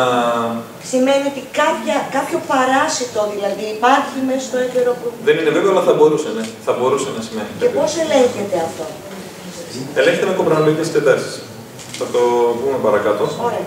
Θα σας πω μόνο κάτι για τις κοπρανολογικές εξετάσεις, το οποίο πρέπει να το ξέρετε, προς αποφυγή παρεξηγήσεως και μεταξύ ημών με ύψιλον και ημών των κτηνιάτρων. ότι δυστυχώς τα παράστα, ειδικά σε σκυλάκια που έχει ληφθεί κάποια μέρη να παίρνουν κάποιο αντιπαραστικό χάπι, είναι πολύ δύσκολο να βρεθούν στις κοπρανολογικές. Δηλαδή, μπορεί να χρειαστεί να κάνεις 3 κοπρανολογικές εξετάσεις, για παράδειγμα, σε χρονικό διάστημα 1 μήνα ή 1,5 μήνα, ανά 15 μέρες. Ανά 10 μέρες να κάνεις και να την επαναλαμβάνεις. Μπορεί να κάνεις μία και να μην βρεις τίποτα. Γιατί έτυχε εκείνη τη χρονική στιγμή να μην αποβάλει το παράστο από το έντερο σκύλος. Ειδικά αν έχει μικρό μικροβιακό φορτίο, δηλαδή μπορεί να έχει 2 ενήλικα σκουλίκια μέσα στο έντερο του. Αυτά μπορεί να γεννάνε αυγά μια φορά στις 15 μέρες. Πρέπει να είναι και λίγο τυχερός ο κτηνίατρος για να δει. Υπάρχει κάτι το οποίο μπορεί να κάνει ο κτηνίατρος και πιστεύω θα το κάνει όταν στοχευμένο στο ψάκι προς τα εκεί, που είναι να κάνει εμπλουτισμό στην κοπρανολογική. Δηλαδή δεν παίρνουν απλά τα κοπρά να βάζουν λίγο νερά και τα βλέπουν στο μικροσκόπιο. Τα επεξεργαζόμαστε με κάποια χημικά, διαλύονται όλα τα χονδροειδή συστατικά που λέγαμε και μένουν πάνω με την επίπλευση τα αυγά ή τα πρωτόζωα. Ένα σοβαρό κτηνίατρο θα το κάνει αυτό, θα κάνει εμπλουτισμό στα κοπρά για να χτίσει την πιθανότητα. Αλλά ακόμα και με τον εμπλουτισμό, που μας εξασφαλίζει ότι αν έχει παράστατα τα βρούμε, υπάρχει πάρα πολύ μεγάλη πιθανότητα να μην έχει παράστατα τη συγκεκριμένη χρονική στιγμή. Οπότε, έχουμε βάλει, ας πούμε, ένα όριο στα πλαίσια έτσι, του ρεαλισμού, ότι μετά από 3 αρνητικές κοπρανολογικές θεωρούμε ότι ένας σκύλος, έτσι, οι οποίες δεν έχουν γίνει την ίδια μέρα, έχουν γίνει με μια μικρή διαφορά, ότι ένας σκύλος δεν έχει παράστα. Και πάμε στο επόμενο βήμα, το διαγνωστικό. Γιατί τα παράστα είναι από τα πρώτα πράγματα που πρέπει να αποκλείσουμε. Να ρωτήσω κάτι. Είναι εμφανή τα παράστα στα κακάκια, δηλαδή εμείς μπορεί να δούμε κάποιο σημάδι. Ταινία είναι. Λοιπόν, τα αυγά δεν είναι. Τα πρωτόζωα δεν είναι. Τα ενήλικα παράστα, ταινίες και ασκαλίδες είναι. Αλλά η δουλειά των ενήλικων παρασίτων δεν είναι να βγαίνουν με τα κοπρανά. Η δουλειά τους είναι να γατζώνουν το έντερο και να τρέφονται από εκεί εις βάρος του σκύλου μας. Μετά το χάπι. Μετά το χάπι είναι πολύ πιθανό να δείτε νεκρά ή σαυλακωμένα παράστα, τα οποία το χάπι τα σκότωσε ή τα ζάλισε, απαγκιστρώθηκαν από το έντερο και τα παρέσυραν τα κόπρανα και φύγανε. Αυτό είναι πάλι μια καλή επισήμανση, ότι αν δείτε παράσιτα μετά από τη χορήγηση του αντιπαραστικού, αυτή είναι μια περίπτωση όπου απαραίτητος κατά τη γνώμη θα πρέπει να ξαναδώσετε χάπι. Ναι. Και μάλιστα 3 συνεχόμενες μέρες. Γιατί μπορεί να επιβιώσουν 2 και μέχρι το τρίμηνο να έχετε πάλι να είστε φούλοι. Ναι. Αν δείτε παράστα, ναι, πρέπει να επιμείνετε. Όλα τα σκυλιά έχουν παράστα. Όχι, δεν είναι υποχρεωτικό. Τα παράστα δεν τα γεννάει ο οργανισμός. Ή να μου έχουν προβλήματα με διάρρηση, δηλαδή κάτι εμφανή για να μου πάει το μυαλό μου εκεί. Κάποια άλλα δεν είναι πιο ευπαθή, ας πούμε, στο θέμα των παρασίτων. Όχι, το παράσιτο σκύλος ή το κολλάει δεν το κολλάει. Το κολλάει. Το τι συμπτωματολογία θα του προκαλέσει έχει να κάνει με την ευπάθειά του. Δηλαδή, ένα σκύλος μπορεί να έχει παράστατα και να εμφανίσει από τίποτα μέχρι να πεθάνει από αυτό. Μέσω μιας βαριάς συμπτωματολογίας η οποία θα εξελιχθεί και δεν θα κάνουμε εμείς αυτό που να κάνουμε. Παρακαλώ. Ενώ πλησιάζει ο καιρός, δηλαδή ήθελα μια εβδομάδα ακόμα για να του δώσω το χάπι, δεν θα παράσιτα. Δώστε το εκεί, μην περιμένετε να έρθει η ώρα. Ναι. Η θεωρητική ώρα, ας πούμε, το τρίμηνο. Έτσι έγινε, αλλά δεν ήταν. Και μάλιστα δώστε με επανάληψη. Ναι, έτσι έγινε. Απλά δεν ήταν μετά την χορήγηση του κάποιου που τα είδα πριν. Δηλαδή, ναι, προφανώς γιατί, κοιτάξτε, αν πλέον έχει μεγάλο φορτίο παρασιτικό, θα αρχίσουν κάποια παράστα να μην χωράνε καλά στο έντερο, να το πω έτσι απλά. Δηλαδή, μπορεί κάποια να αρχίσουν πλέον να παγιστρώνονται και να φεύγουν επειδή έχει υπάρξει συνοστισμός. Ή επειδή κάποιο μπορεί για δικούς του λόγους να μην κατάφερε να μείνει αγκιστρωμένο και να παρασύρθηκε με τα κοπρά. Οπότε σε αυτή την περίπτωση δίνουμε και δίνουμε. Είχε 2 μέρες τώρα στην διάρκεια, αλλά χτες έκανε καρδικά, απλά είχε πολύ βλένα. Η βλένα στα κακά δείχνει ουσιαστικά ερεθισμό του παχαίου εντέρου. Αλλά αυτό μπορεί να σχετίζεται με παράσταση, μπορεί και όχι. Ή από αυτό που φάει. Αν το παχιέντερο ερεθιστεί, κάτι το οποίο μπορεί να προκληθεί από παράσταση, αλλά μπορεί να προκληθεί από πολλά άλλα πράγματα. Σε αυτή την περίπτωση παράγεται αυτή η βλένα από τον ερεθισμό, η οποία συνήθως καλύπτει τα κόπρανα ή μπορεί να βγαίνει πλέον και μόνη της όταν πλέον το έντερο έχει αδειάσει, άλλο ερεθισμός έχει παραμείνει. Μπορεί να έρθει κάτι που έκλεψε και έφαγε. Να ρωτήσω κάτι εδώ που σχετικά τη βλένα. Μπορεί να κάνει διάρρειες από στρες ένα σκυλάκι. Ναι, μπορεί. Αλλά εκεί θέλει λίγη προσοχή. Γιατί η εύκολη λύση, και αυτό είναι μια παγίδα που δεν πρέπει να πέφτουμε ούτε η κτηνίατροι ούτε οι γιατροί. Η εύκολη λύση είναι να αποδώσει κάτι σε ψυχογενείς παράγοντες. Είναι 8 ετών, δεν έχει κάνει ποτέ διάρρεια παρά μόνο μετά από έντονο στρες. Είναι 2-3 φορές στη ζωή. Ναι, μπορεί να κάνει. Το σύνδρομο του επερέθιστου εντέρου υπάρχει και στο σκύλο. Υπάρχει και στο σκύλο. Αλλά πού είναι το λεπτό σημείο? Δεν ξεκινάμε από το τέλος, το αφήνουμε τελευταίο. Αφού έχουμε βεβαιωθεί ότι δεν έχει κάποιο άλλο πρόβλημα. Έχουμε ψάξει την ιατρόλογο μου χαιρετίσματα εκτός κυρία Καπούλη που είναι εξαιρετική και δεν το αποδείγει πουθενά αλλού παρά 4 φορές που μας έχει συμβεί. Είναι ιδιαίτερα στρεσαρισμένη και δεν ακολουθείται διάρκεια. Αν την πάω στα σκυλάκια του στο σπίτι της και πέσουν όλα μαζί. Βέβαια, μπορεί να κάνει διάρκεια. Βεβαίως, μπορεί να σημαίνει αυτό. Αυτό που πρέπει απλά να κρατάμε στην άκρη του μυαλού μας είναι ότι το στρες λίγες φορές από μόνο του μπορεί να δημιουργήσει ένα νόσημα, αλλά σχεδόν πάντα μπορεί να επηρεάσει την εξέλιξη και να επιβαρύνει μια κατάσταση που μπορεί να υπάρχει και να έχει κάποιο άλλο είδο. Άρα έχετε ένα στρεσικό σκυλάκι το οποίο κάλλιστα θα μπορούσε να εμφανίσει σύνδρομο ευερέθησης του εντέρου. Μετά τα 6-7 χρόνια. Ναι. Συμβαίνει. Το μόνο είναι αυτό που θέλω να τονίσω. Δηλαδή, κάνουμε τη διαγνωστική μας προσέγγιση και καταλήγουμε ότι είναι ψυχογεννητά αιτία. Αν είναι σπίτης 5 μήνες, ναι, άρα ναι, βέβαια. Λοιπόν... Να ρωτήσω κάτι. Ναι. Ο εχινόκοκος πόσο συχνά είναι στην πόλη, στα σκυλάκια που έχουμε τα κατοικίδια? Σπάνια. Οπότε πιο πολύ για τα παράσιτα μιλάμε. Ο εχινόκοκος είναι παράσιτο. Ναι, αλλά θέλω να πω όχι για το εχινόκοκο και άλλα παράσιτα. Μιλάμε περισσότερο. Γιατί ο εχινόκοκος είναι σπάνιο. Κοιτάξτε, μιλάμε για όλα τα παράσιτα. Αλλά αν θέλετε να μιλήσουμε για τον εχινόκοκο, επειδή υπάρχει έστω και μία στο εκατομμύριο βαριάς προσβολής του ανθρώπου, οφείλουμε να τον λαμβάνουμε υπόψη μας, ακόμα και αν η πιθανότητα είναι ελάχιστη. Γιατί εγώ η αδέρφη μου πέθανε από εχινόκοκο μετά από 7 εγχειρήσεις. Θέλετε να κάνω μια μικρή παρένθεση για το θέμα αυτό? Ναι, αυτό είναι σημαντικό, πιστεύω. Να ρωτήσω κάτι που είναι σχετικό με το θέμα του στρες πριν φύγουμε από αυτό, γιατί εμένα με καίει τρομερά. Δεν μπορώ να φύγω από το σπίτι πλέον. Δηλαδή, το όριο είναι το 2ωρο. Μετά το 2ωρο ξεκινάει εμετούς και διάρειες. Οπότε, σε αυτή την περίπτωση που είναι τόσο έντονο και έχουμε κάνει πολλές φορές θεραπεία για γαστρεντερίτιδα για αυτά τα συμπτώματα, έδειχναν αυτό, έκανε μετούς και διάρειες που είχαν αίμα. Και κατέληξα το Πάσχα ότι δεν είναι γαστρεντερίτιδα και ότι μόλις του είπα ότι φεύγουμε όλοι μαζί και είδε τα πράγματά του ότι ναι, μαζευόμαστε και θα έρθω κι εγώ μαζί, του πέρασαν όλα. Οπότε, σε μια τέτοια περίπτωση που έχει να κάνει καθαρά με το στρες, υπάρχει κάποια αγωγή, κάτι που θα μπορούσε να τον ηρεμήσει? Ναι, βέβαια, θα σας πω, δεν θέλω να σας το πω με ελαφριά την καρδιά τώρα, γιατί στα πλαίσια μιας ομιλίας να σας δώσω εγώ ή να του δώσω μια συμβουλή για τέτοια αγωγή θα ήταν πολύ ανευθυνό από μέρους μου. Αλλά υπάρχουν περιστατικά που μπορεί να χρειαστεί να μπουν ακόμα και στα αντικαταθλιπτικά. Και μπορούν να βοηθηθούν. Όχι, προσέξτε, μιλάμε για αντικαταθλιπτικά, δεν μιλάμε για ηρεμιστικά να τα έχουμε τα ζωάκια. Σαν θεραπεία ή για πρόβλιο? Σαν θεραπεία. Όχι για συνέχεια εκπός ζωής.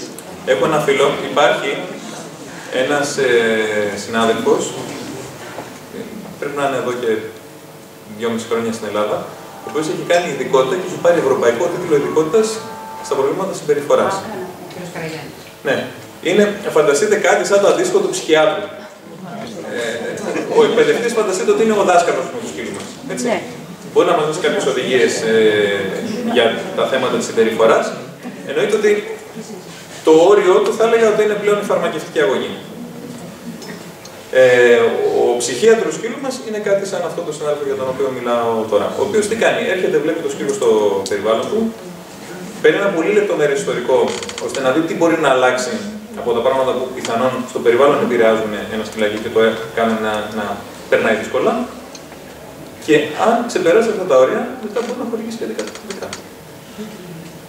τα οποία περίπου σε ένα βάθος 15 ημερών κάνουν το σκύλο να αντιμετωπίζει αυτά τα θέματα λίγο πιο χαλάρα και να ανταποκρίνεται καλύτερα σε συνθήκες πίεσης.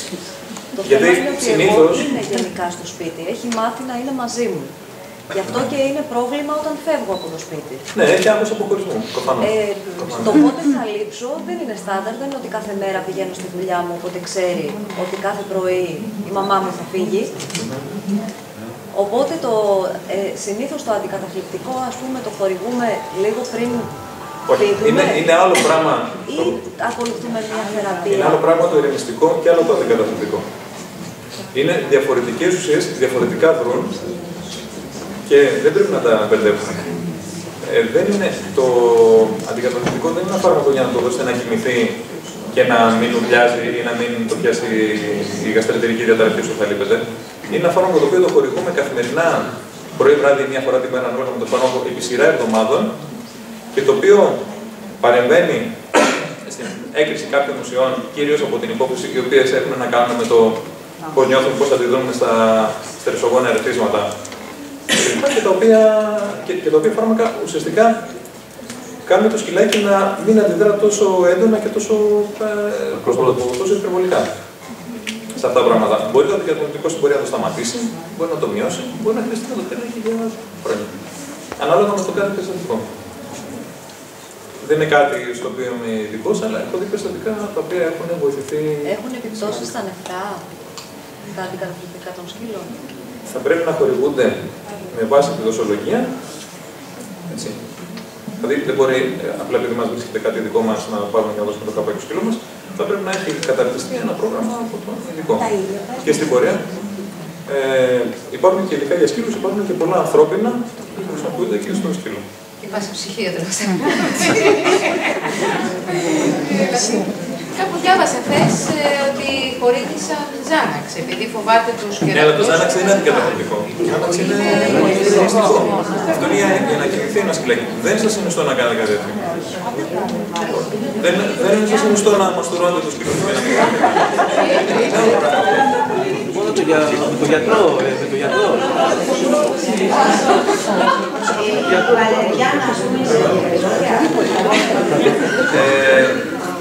Η βαλεριάνα δεν είναι αντικαταθλιπτικό. Είναι ένα πολύ ήπιο φυσικό ηρεμιστικό. Θεωρητικά θα μπορούσε. Αλλά δεν υπάρχει συγκεκριμένη δοσολογία. Δηλαδή η βαλεριάνα είναι κάτι λιγάκι πιο. Επειδή είναι ένα φυσικό φυτικό συστατικό, είναι λιγάκι δύσκολο να βρούμε ακριβώς την δοσολογία. Δεν μπορεί να υπάρχει σε είδη φυσικής διατροφής των ανθρώπων, αλλά δεν ξέρω. Να σας πω πόσο θα δώσω σκυλάκι σας για να έχετε κάθε αποτέλεσμα.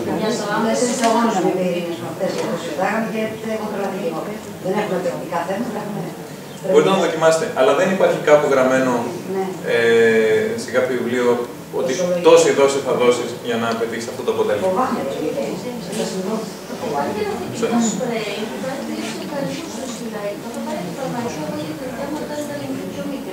Ναι, αυτά είναι φερομόνες. Αυτά είναι φερομόνες. Αυτές είναι κάποιες ουσίες που παράγονται είτε από το ένα φύλο για να προσελκύσει το άλλο, είτε από τη μητέρα και βοηθάει τα βάκια τους να νιώθουν πιο καλά. Τις έχουν ανακαλύψει, έχουν καταφέρει να τις αναπαράξουν σε σπρέι ή σε, όπως βάζουμε το αρωματικό χώρο στην πρίζα, και σε κάποια περιστατικά μπορούν να βοηθήσουν. Και θεωρούνται κάποιοι φυσικοί τρόποι. Τα χρησιμοποιώ στις γάτες και ξέρω ότι υπάρχουν γάτες που μπορούν να τις βοηθήσουν πάρα πολύ. Στο σκύλο δεν έχω αντίστοιχη εμπειρία για να σας πω πόσο καλά μπορεί να δουλέψει. Αλλά δεν είχα τίποτα να δοκιμάσετε γιατί είναι κάτι φυσικό. Σε ό,τι αφορά τον εχινόκο, να απαντήσω στην κυρία που περιμένει υπομονετικά. Συχνό ερώτημα. Θέλω να μείνω έγκυος ή έμεινα έγκυος και μου είπαν να διώξω το σκύλο. Λοιπόν, το θεωρώ τραγικό. Θα σας πω. Να το πούμε και αυτό λοιπόν. Στις γάτες είναι το δεξιοπλώσιο. Το βασικό μας πρόβλημα. Αλλά αυτά τα λένε γυναικολόγοι. Ναι, κακώς. Το σκυλί μου δεν το πήγαινα σπίτι της, γιατί έτσι της είπε ο γιατρός της. Τώρα, λιγάκι θα είμαι, πώς να το πω, θα είμαι λιγάκι δεικτικός. Εάν πάτε σε γιατρό και σας πει αυτό το πράγμα, δεν θα πω αλλάξει γιατρό, αλλά θα πω δείτε το με πολύ κριτικό πνεύμα. Για το πόσο διαβασμένος είναι. Έτσι. Υπάρχει περίπτωση το αντικείμενό του να το κατέχει επιφανειακά. Δηλαδή, λυπάμαι που το λέω, αλλά. Να είναι το μυαλό του. Ακούστε λιγάκι. Επειδή τα παράστα στο δυτικό κόσμο, ειδικά στον άνθρωπο, δεν αποτελούν τόσο μεγάλο πρόβλημα. Αν πάτε στην υποσαχάρια Αφρική, θα έχει ο μεσοσπληρισμός των ανθρώπων. Αλλά εδώ στην Ελλάδα, εντάξει, άντε να δεις ένα παιδάκι με σκουλικάκια, επειδή έπαιζε με τα χώματα και όσο η ζωή μας αλλάζει και απομακρύνεται από τη φύση, τόσο και λιγότερο. Στην ιατρική ουσιαστικά δεν υπάρχει ειδικό μάθημα παρασιτολογίας. Μαθαίνουν τώρα οι γιατροί, έχουν κάποιους πίνακες και σου λένε εχινόκοκκος, μπορεί να τον κολλήσει άνθρωπος, μπορεί να υποστεί πολύ μεγάλη βλάβη υγεία του από τον εχινόκοκκο, μπορεί να χρειαστεί χειρουργία, μπορεί να πεθάνει, μπορεί. Φορέας ο σκύλος. Τελικός χιανιστής ο σκύλος. Ναι, είναι αλήθεια. Είναι αλήθεια. Εκεί που υπάρχει παραπληροφόρηση είναι πώς μολύνεται το άνθρωπο.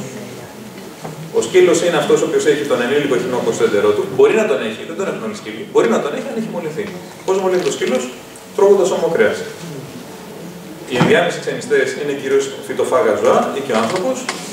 Στους ιστούς τους, σηκώτη, στους μυς, στην περιπτωνιακή κοιλότητα μέσα εκκίστης, μπορεί να έχουν τη ζωοκύση του εχινοκόκκου.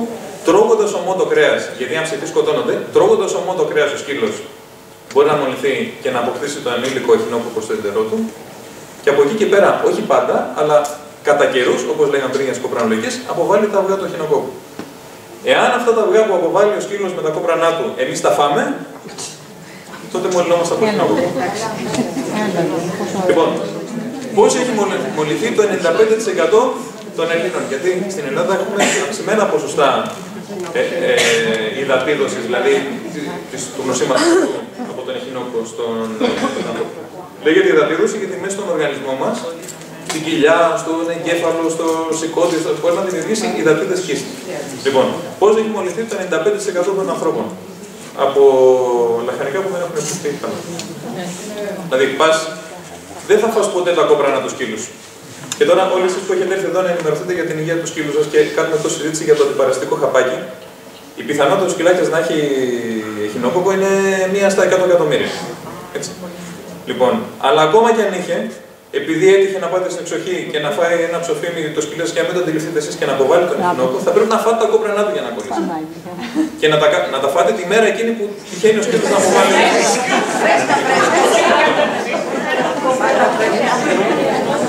Αντίθετα, πάμε σε μια ταβέρνα, παραγγέλνουμε ένα μαρούλι, στην ταβέρνα δεν το έχουν πλύνει. Στο περιβόλι έχει πάει ένας σκύλος αδέσποτος, ο οποίος τρώει και από τα διπλανά σφαγεία ό,τι πετάνε ομό και έχει εχινόκοκκο. Έτσι. Έχει πάει, τα έχει κάνει πάνω στο μαρούλι, μας σερβίρουν το μαρούλι χωρίς να το πλύνουν και το λάμε εχινόκοκκο. Έτσι έχει κολλήσει η συντηρητική πλειοψηφία των ανθρώπων που έχουν εχινόκοκκο. Για το τοξόπλασμα τώρα, μια που κάνουμε τη συζήτηση αυτή έτσι, θεωρητικά, μπορεί να μολυνθεί ο άνθρωπος με δύο τρόπους. Είτε με άπλυτα ή ατελώς πλημμένα ομά λαχανικά, όπου πάλι η γάτα έχει πάει, τα έχει κάνει πάνω στο λαχανικό, μας το σερβίρουν χωρίς να το πλύνουν και εμείς μολυνόμαστε. Είτε στο τοξόπλασμα υπάρχει και ένας δεύτερος τρόπος, με ατελώς ψημένο κρέας. Άρα, αν εμένα μια γνωστή μου γυναίκα ήθελε να μην έγκυος, ήταν έγκυος και με ρώταγε τι να προσέχεις ό,τι αφορά το τοξόπλασμα και τον εχινόκοκκο. Το τοξόπλασμα βασικά που προκαλεί ενδεχομένως αποβολή αν μολυνθείς κατά τη διάρκεια της εγκυμοσύνης ή αν αναζωοποιηθεί μια παλιά λίμωξη κατά τη διάρκεια της εγκυμοσύνης. Γιατί μπορεί να έχεις μια παλιά λίμωξη, να πέσει το ανοσοποιητικό σου για κάποιους λόγους, να αναζωοποιηθεί κατά τη διάρκεια της εγκυμοσύνης και να αποβάλεις και πάλι. Λοιπόν, θα της πω να μην τρώει ομά λαχανικά έξω, παρά μόνο κάποια που να τα έχει πλύνει η ίδια, και το κρέας να το τρώει καλοψημένο.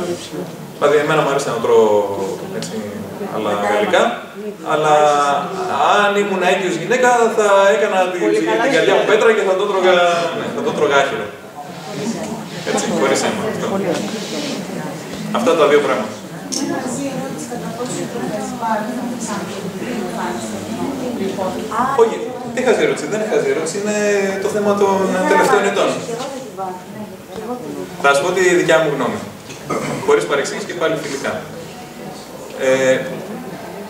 Κάτι που με ενοχλεί είναι πολύ συχνά, ειδικά στα φόρουμ τα φιλοζωικά, λένε, οι κτηνίατροι σας λένε, μιλάνε εναντίον της BARF γιατί τα παίρνουν από τις εταιρείες, γιατί πουλάνε τροφές, γιατί. Εμένα ο δικός μου είναι υπέρ, ας πούμε. Ναι, εγώ είμαι κάπου ενδιάμεσα. Και θα σας πω ακριβώς. Θα το αιτιολογήσω, δεν θα πω. Καταρχήν να πω κάτι, ότι παρότι θα ήταν ένα κάποιο εισόδημα για την κλινική μας, δεν πουλάω τροφές, απλά και μόνο επειδή δεν θέλω να υπάρχει αυτή η γκρίζα γραμμή, αυτό το γκρίζο ότι ναι, μπορεί να προτείνει τροφή επειδή ξέρω τι πουλάει. Λοιπόν, είναι ένας λόγος που δεν έβαλα τροφές, ούτε κλινικές δίαιτες. Άρα θεωρώ ότι μπορώ να δικαιούμαι να ομιλώ. Έτσι. Δεν έχω αντίρρηση σε ό,τι αφορά τη θρεπτική αξία της BARF. Δηλαδή, μπορεί μια BARF που έχει καταρτιστεί, ας πούμε, η σύστασή της καλά, το ποια είναι τα στατικά, η αναλογία κλπ. Μπορεί να είναι πάρα πολύ καλή θρεπτικά. Γι' αυτό και πιστεύω τους ανθρώπους που μου λένε ότι ξεκίνησα να δίνω BARF στο σκύλο μου και από τότε το τρίχωμά του, ξέρω εγώ, είναι λαμπερό, ο σκύλος μου είναι κλπ. Την τροφή αυτή, μόλις τη βάλω, την τρώει αμέσως. Ενώ τις κροκέτες μπορεί να τις φάει το βράδυ. Αυτό το τρώει αμέσως. Φαντάζομαι. Προσέξτε που υπάρχει ένα πρόβλημα. Γι' αυτό και όταν εμένα με ρωτάνε, εγώ είμαι εναντίον της BARF. Όχι της μαγειρευτής, της σπιτικής τροφής, είμαι εναντίον της BARF. Είμαι εναντίον της BARF για τον εξής λόγο. Η BARF, ακόμα και αν έχει ακολουθηθεί η διαδικασία αυτή της βαθιάς κατάψυσης κλπ., σκοτώνει τα παράσιτα, αλλά τα βακτήρια τα αδρανοποιεί. Τα αδρανοποιεί, είναι πολύ σημαντικό. Τα αδρανοποιεί, δεν τα σκοτώνει. Δηλαδή, ένα σκύλο μας, ναι, ο σκύλος μας μπορεί να τρώει BARF και να αποβάλει σαλμονέλα. Έτσι. Οπότε, αν έχει φάει ένα κρέας, το οποίο ήταν μολυσμένο με σαλμονέλα. Οκ, την κίστη του εχινοκόκκου η βαθιά κατάψυση θα τη σκοτώσει. Αν έχει τηρηθεί, γιατί υπάρχει και αυτό έτσι. Δηλαδή θέλει μείον 20 βαθμούς για 2 εβδομάδες για να ξέρετε ότι, ότι αυτό έχει κόστος για αυτό που την παράγει την BARF. Το να έχει μεγάλες ποσότητες σε βαθιά κατάψυση για εβδομάδες. Έτσι. Άρα, να εξασφαλίσουμε ότι τηρείται, αλλά να είμαι εγώ καλοπροαίρετος και να πω ότι τηρείται. Τα βακτήρια, οι σαλμονέλες, κορινοβακτηρίδια, πράγματα τέτοια, αυτά αδρανοποιούνται. Δηλαδή, όταν εγώ την BARF τη βγάλω από την κατάψυση, γιατί εγώ αυτό που της έχω είναι σε έτοιμα μπιφτεκάκια, έτσι. Της βγάλω 2,5 που είναι το κιλάκι. Δεν θα την αφήσω να αποψηθεί. Όχι, θα την αφήσω, έτσι. Πόσο δηλαδή, αν την αφήσω 5 ώρες, δεν κάνει. Γιατί μετά αρχίζει και βγάζει και αίμα. Θα σου πω κάτι πολύ απλό. Πάρτε ένα κρέας από την κατάψυξη, έτσι σφραγισμένο όπως είναι, και αφήστε το έξω για 5 μέρες. Σαπίσει. Γιατί στην κατάψυξη τα βακτήρια δρανοποιούνται, αλλά όταν το βγάλεις πάλι σε θερμοκρασία περιβάλλοντος ή θερμοκρασία σώματος προς ομάδων, τα βακτήρια διούνται. Άρα, μπορεί να είναι εντελώς ακίνδυνα βακτήρια και μπορεί να είναι και βακτήριο το οποίο να πεθάνει. Δηλαδή, προσέξτε με, εγώ έχω 100 πελάτες που μου λένε ότι δίνω BARF και είμαι πολύ ευχαριστημένος και έχω και 3 πελάτες που δώσανε BARF και ο σκύλος πέθανε. Δεν είναι μεγάλο το ποσοστό. Λέω τώρα, μην το πάρετε. Αυτό δεν είναι επιστημονική, έτσι. Πέθανε μόλις την έφαγε. Πέθανε από μια βαριά γαστρεντερίτιδα, η οποία ήταν λιμότος αιτιολογίας. Δηλαδή από κάτι το οποίο θεωρητικά κάλλιστα το... Θα μπορούσε να σωθεί όμως. Αν δεν έτρωγε πάνω. Ενώ τρώει με το τροφή αυτή, έτσι. Ναι, όταν μάγεται σκύλο. Αυτό είναι μέσα στα πλαίσια του ιστορικού. Και το πάω στο γιατρό, θα το σώσει το σκύλο. Αυτό είναι μέσα στα πλαίσια του ιστορικού. Αν εμένα μου έρθει ένα σκύλος με γαστρεντερολογικά προβλήματα και μου πούνε ότι τρώει BARF, θα βάλω μέσα στη διαφορική μου διάγνωση και τα λιμώδια αιτία. Και το ενδεχόμενο να έχει σαλμονέλα, να έχει κολοβακτηρίδια. Άρα μπορεί να σωθεί το σκύλο. Είναι αναλόγως στο γεγονός το τι θα κάνει, έτσι. Ναι, βέβαια. Ναι. Δεν πάει με και έξω. Γιατί έχω στην κατάψυξη εγώ και πετάξω. Ναι, αν δεν κάνει τη φαγητό, ναι. Εμένα όταν με ρωτάνε, λέω θέλετε να δίνετε μαγειρευτό φαγητό, ναι, αλλά τουλάχιστον θερμάνετε το λίγο. Βράστε το λίγο. Ψήστε το λίγο. Δηλαδή, συγγνώμη, τι γίνεται. Είχα και μια αλλεργίτιδα και με λιγακή. Μπορεί να αρχίσω να πείχω το πενό. Αλλά η θέρμανση μπορεί να υποβαθμίζει λιγάκι τη θρεπτική αξία της τροφής, γιατί υπάρχουν κάποια ακόριστα λιπαρά οξέα, κάποια θερμοευαίσθητα συστατικά που όντως με θέρμανση υποβαθμίζονται και μειώνονται. Ευχαριστώ πάρα πολύ. Λοιπόν,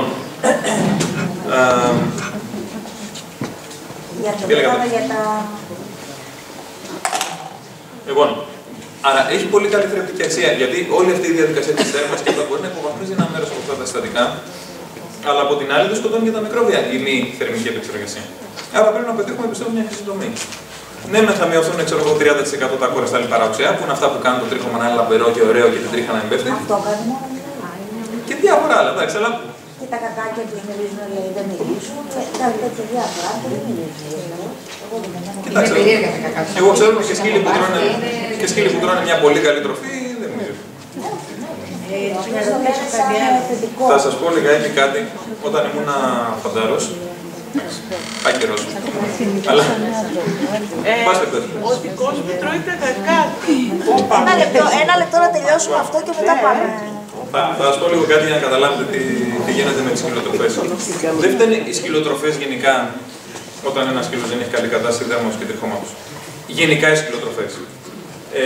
Δεν είναι γενικά οι σκυλοτροφές καρκινογόνες και το άλλο αγγελικά πλασμένο. Όταν ήμουν φαντάρος λοιπόν, οι κτηνίατροι περνούσαμε από το Κέντρο Βιολογικών Ερευνών Στρατού, που ανάμεσα στα άλλα την εποχή που ήμουν εγώ και εκπαιδευόμουν εκεί, τρέχανε ένα πρόγραμμα ελέγχου των σκυλοτροφών για να πάρουν τροφές για τα στρατιωτικά σκυλιά. Στρατιωτική σκύλη είναι κάποια γερμανικά ή βελγικά πειμενικά που το καθένα έχει στοιχήσει στο δημόσιο γύρω στα 15.000 ευρώ. Άρα το τι τρώνε αυτά τα σκυλιά είναι σημαντικό. Και είχαν κτηνιατρική παρακολούθηση πιο στενή από ό,τι έχουμε εμείς για τον εαυτό μας. Λοιπόν, μια φορά το μήνα πηγαίναμε και τους κάναμε πλήρες check-up στα σκυλιά αυτά. Και θέλαν να δουν ποιες τροφές πληρούν τις προδιαγραφές του στρατού για αυτά τα σκυλιά, προκειμένου να τους επιτρέψουν να συμμετάσχουν στο διαγωνισμό για να προμηθευτεί ο στρατός. Έχετε δει κάποιες σκυλοτροφές που σου λέει 20 κιλά, τσουβάλι, 12 ευρώ. Και λες πώς είναι δυνατόν το κρέας να κάνει το φτηνότερο κρέας, 3, 4, 5 ευρώ το κιλό, και αυτό το πράγμα να είναι αφυδατωμένο κρέας και κάποια άλλα συστατικά και να έχει 1 ευρώ το κιλό. Πώς είναι δυνατόν? Και αυτό το 20 κιλά, 80 ευρώ ισχύει. Μπορεί να το βρείτε σε προσφορά. Και αν δεν βρείτε 20, θα βρείτε 15. Λοιπόν, κάνανε λοιπόν ιστολογικό έλεγχο σε όλες τις σκυλοτροφές που κυκλοφορούσαν εκείνη την εποχή. Μιλάμε από την πιο τελευταία που υπάρχει στο πιο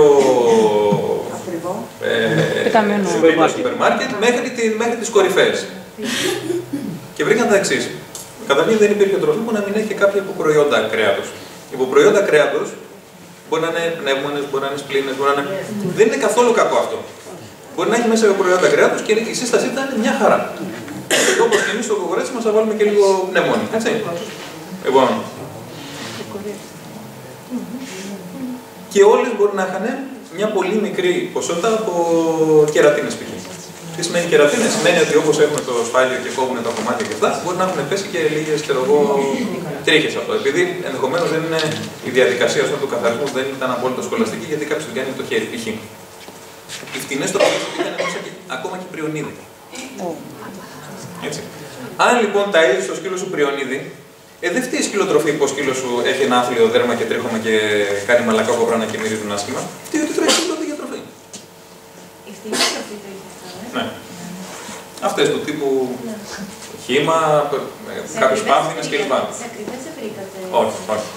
Να ρωτήσω κάτι. Πρέπει Τώρα, κάτι ακόμα και συγγνώμη. Κάτι ακόμα. Αν για παράδειγμα κάποιος ανήθικος, π.χ. έβαζε στις αγελάδες να τρώνε μεταχειρισμένα λάδια αυτοκινήτου, σαν το σκάνδαλο με τις διοξίνες, και έτυχε μια παρτίδα σκυλοτροφών να έχει μέσα διοξίνη, δεν φταίει η σκυλοτροφή αυτή καθ' αυτή, δηλαδή η ξηρή τροφή για αυτό το πράγμα. Φταίει το ότι κάποιος ανήθικος έβαλε μέσα κρέας που είχε διοξίνη. Αλλά αυτό το πράγμα μπορούμε να το φάμε κι εμείς. Δηλαδή, όπως μπορεί να το χρησιμοποιήσει και μια εταιρεία για να το βάλει σκυλοτροφή, μπορεί και εμείς να το αγοράσουμε στο κρεοπολείο του σούπερ μάρκετ χωρίς να το ξέρουμε. Άρα καταλήγουμε να προτιμάτε δηλαδή το μαγειρευτό? Όχι. καταλήγουμε ότι είναι προτιμότερο να τρώει κάτι καλό ποιοτικά. Δεν θα σας πω, δεν θέλω να πάρω θέση και να σας πω δώστε την τάδε μάρκα ή την τάδε σκυλοτροφή. Θέλετε να το μαγειρεύετε, να το μαγειρεύετε. Αλλά ποια είναι η εμπειρία μου, και γιατί είμαι λιγάκι επιφυλακτικός στο να συστήσω μαγειρευτό. Η εμπειρία μου είναι ότι οι σκύλοι που τρώνε μαγειρευτό τελικά καταλήγουν να τρώνε σκέτο κοτόπουλο. Γιατί ο σκύλος είναι παράξενος, γιατί δεν μας είναι εύκολο κάθε μέρα να μαγειρεύουμε για το σκύλο μας ειδικά, αυτό που πρέπει να μαγειρεύουμε, γιατί μια φορά θα του βάλουμε το δικό μας φαΐ, γιατί ο σκύλος μαθαίνει να μας τραβάει από το τραπέζι και να του δίνουμε αυτό που τρώμε εμείς. Όχι, αν του μαγειρεύω συστηματικά, ας πούμε. Θα μπορούσε να του δίνει μαγειρευτό και να ζει μια χαρά και να είναι σε πολύ καλή κατάσταση. Σαν εναλλαγή που θα μπορούσε εκτός από το κοτόπουλο. Δηλαδή, εάν δεν έχει πρόβλημα το σκυλάκι σας, αν δεν έχει πρόβλημα με μια συγκεκριμένη πηγή πρωτεΐνης, θα μπορούσε να τρώει οτιδήποτε. Και ψάρι θα μπορούσε να φάει. Και μουσκάρι θα μπορούσε να φάει. Και πάπια θα μπορούσε να φάει. Και ελάφι θα μπορούσε να φάει. Και αρνί θα μπορούσε να φάει. Και γαλοπούλα θα μπορούσε να φάει. Και αν δεν είχε πρόβλημα και για το χοιρινό που λένε, και χοιρινό θα μπορούσε να φάει ένα σκύλος και να μην έχει πρόβλημα. Αλλά αν κάποιος έχει την παραμικρή ευαισθησία, αν φάει το χοιρινό που έχει μέσα και περισσότερο λίπος, είναι επόμενο που θα κάνει. Τώρα δεν ξέρω αν θα προλάβουμε να ολοκληρώσουμε την ομιλία, αλλά η συζήτηση έχει ενδιαφέρον. Να πω κι εγώ κάτι. Παρακαλώ. Επειδή από τα παιδικά μου χρόνια στο σπίτι μας, στην επαρχία, ζούσα, είχαμε κυνηγόσκυλα, μιλάμε όταν λέμε κυνηγόσκυλα, είχαμε από 10-12 σκυλιά. Οι θείοι μου, οι γονείς μου κλπ. Τότε δεν υπήρχαν οι τροφές οι έτοιμες τώρα, όπως είναι τώρα. Ό,τι μαγειρεύαμε, τους δίνανε. Έτσι. Λοιπόν, τα σκυλιά δεν είχαν ποτέ πρόβλημα ούτε σε δερματοπάθειες, ούτε σε αυτά εδώ πέρα σε διάρειες ή οτιδήποτε. Δεν είχαν ποτέ, μα ποτέ τίποτα. Το μόνο που θυμάμαι που είχαν, καμιά φορά, αλλά αυτό δεν ήταν από το λόγο των τροφών, διότι τα σκυλιά γυρνάγανε, έτσι. Ήταν η ταινία, αυτό που λέγαμε, το οποίο εγώ τα έβλεπα. Όταν το σκυλί είχε τέτοιο πρόβλημα, αυτά ήταν σαν σκουλίκια μέσα. Λοιπόν, τουλάχιστον από αυτό δεν πέθανε κανένα. Δεύτερον, εγώ του δικού μου του δίνω, έτσι, έτοιμη τροφή. Όμως, πιστεύω και θα ξαναπαλεύω πάλι σε αυτό, ότι τα περισσότερα προβλήματα που έχουν τώρα τα σκυλιά, κάτι ιδιαιτερότητες σε συμπεριφορές και οτιδήποτε, είναι από αυτές τις τροφές, εγώ πιστεύω. Αν ένας άνθρωπος που του μαγειρεύει του σκυλιού, όχι κάτι εξειδικευμένο ή οτιδήποτε, εγώ πιστεύω ότι για το σκυλί είναι καλύτερο. Δεν θα συμφωνήσουμε στο τελευταίο. Εντάξει, μπορεί να είναι λάθος μου. Αλλά... Πρώτον, και πάλι θα το αιτιολογήσω. Δεν θα σας πω απλά επειδή έτσι μου αρέσει, θα σας το αιτιολογήσω. Σε ό,τι αφορά, να ξεκινήσω από το δεύτερο. Θα σας πω ένα παράδειγμα.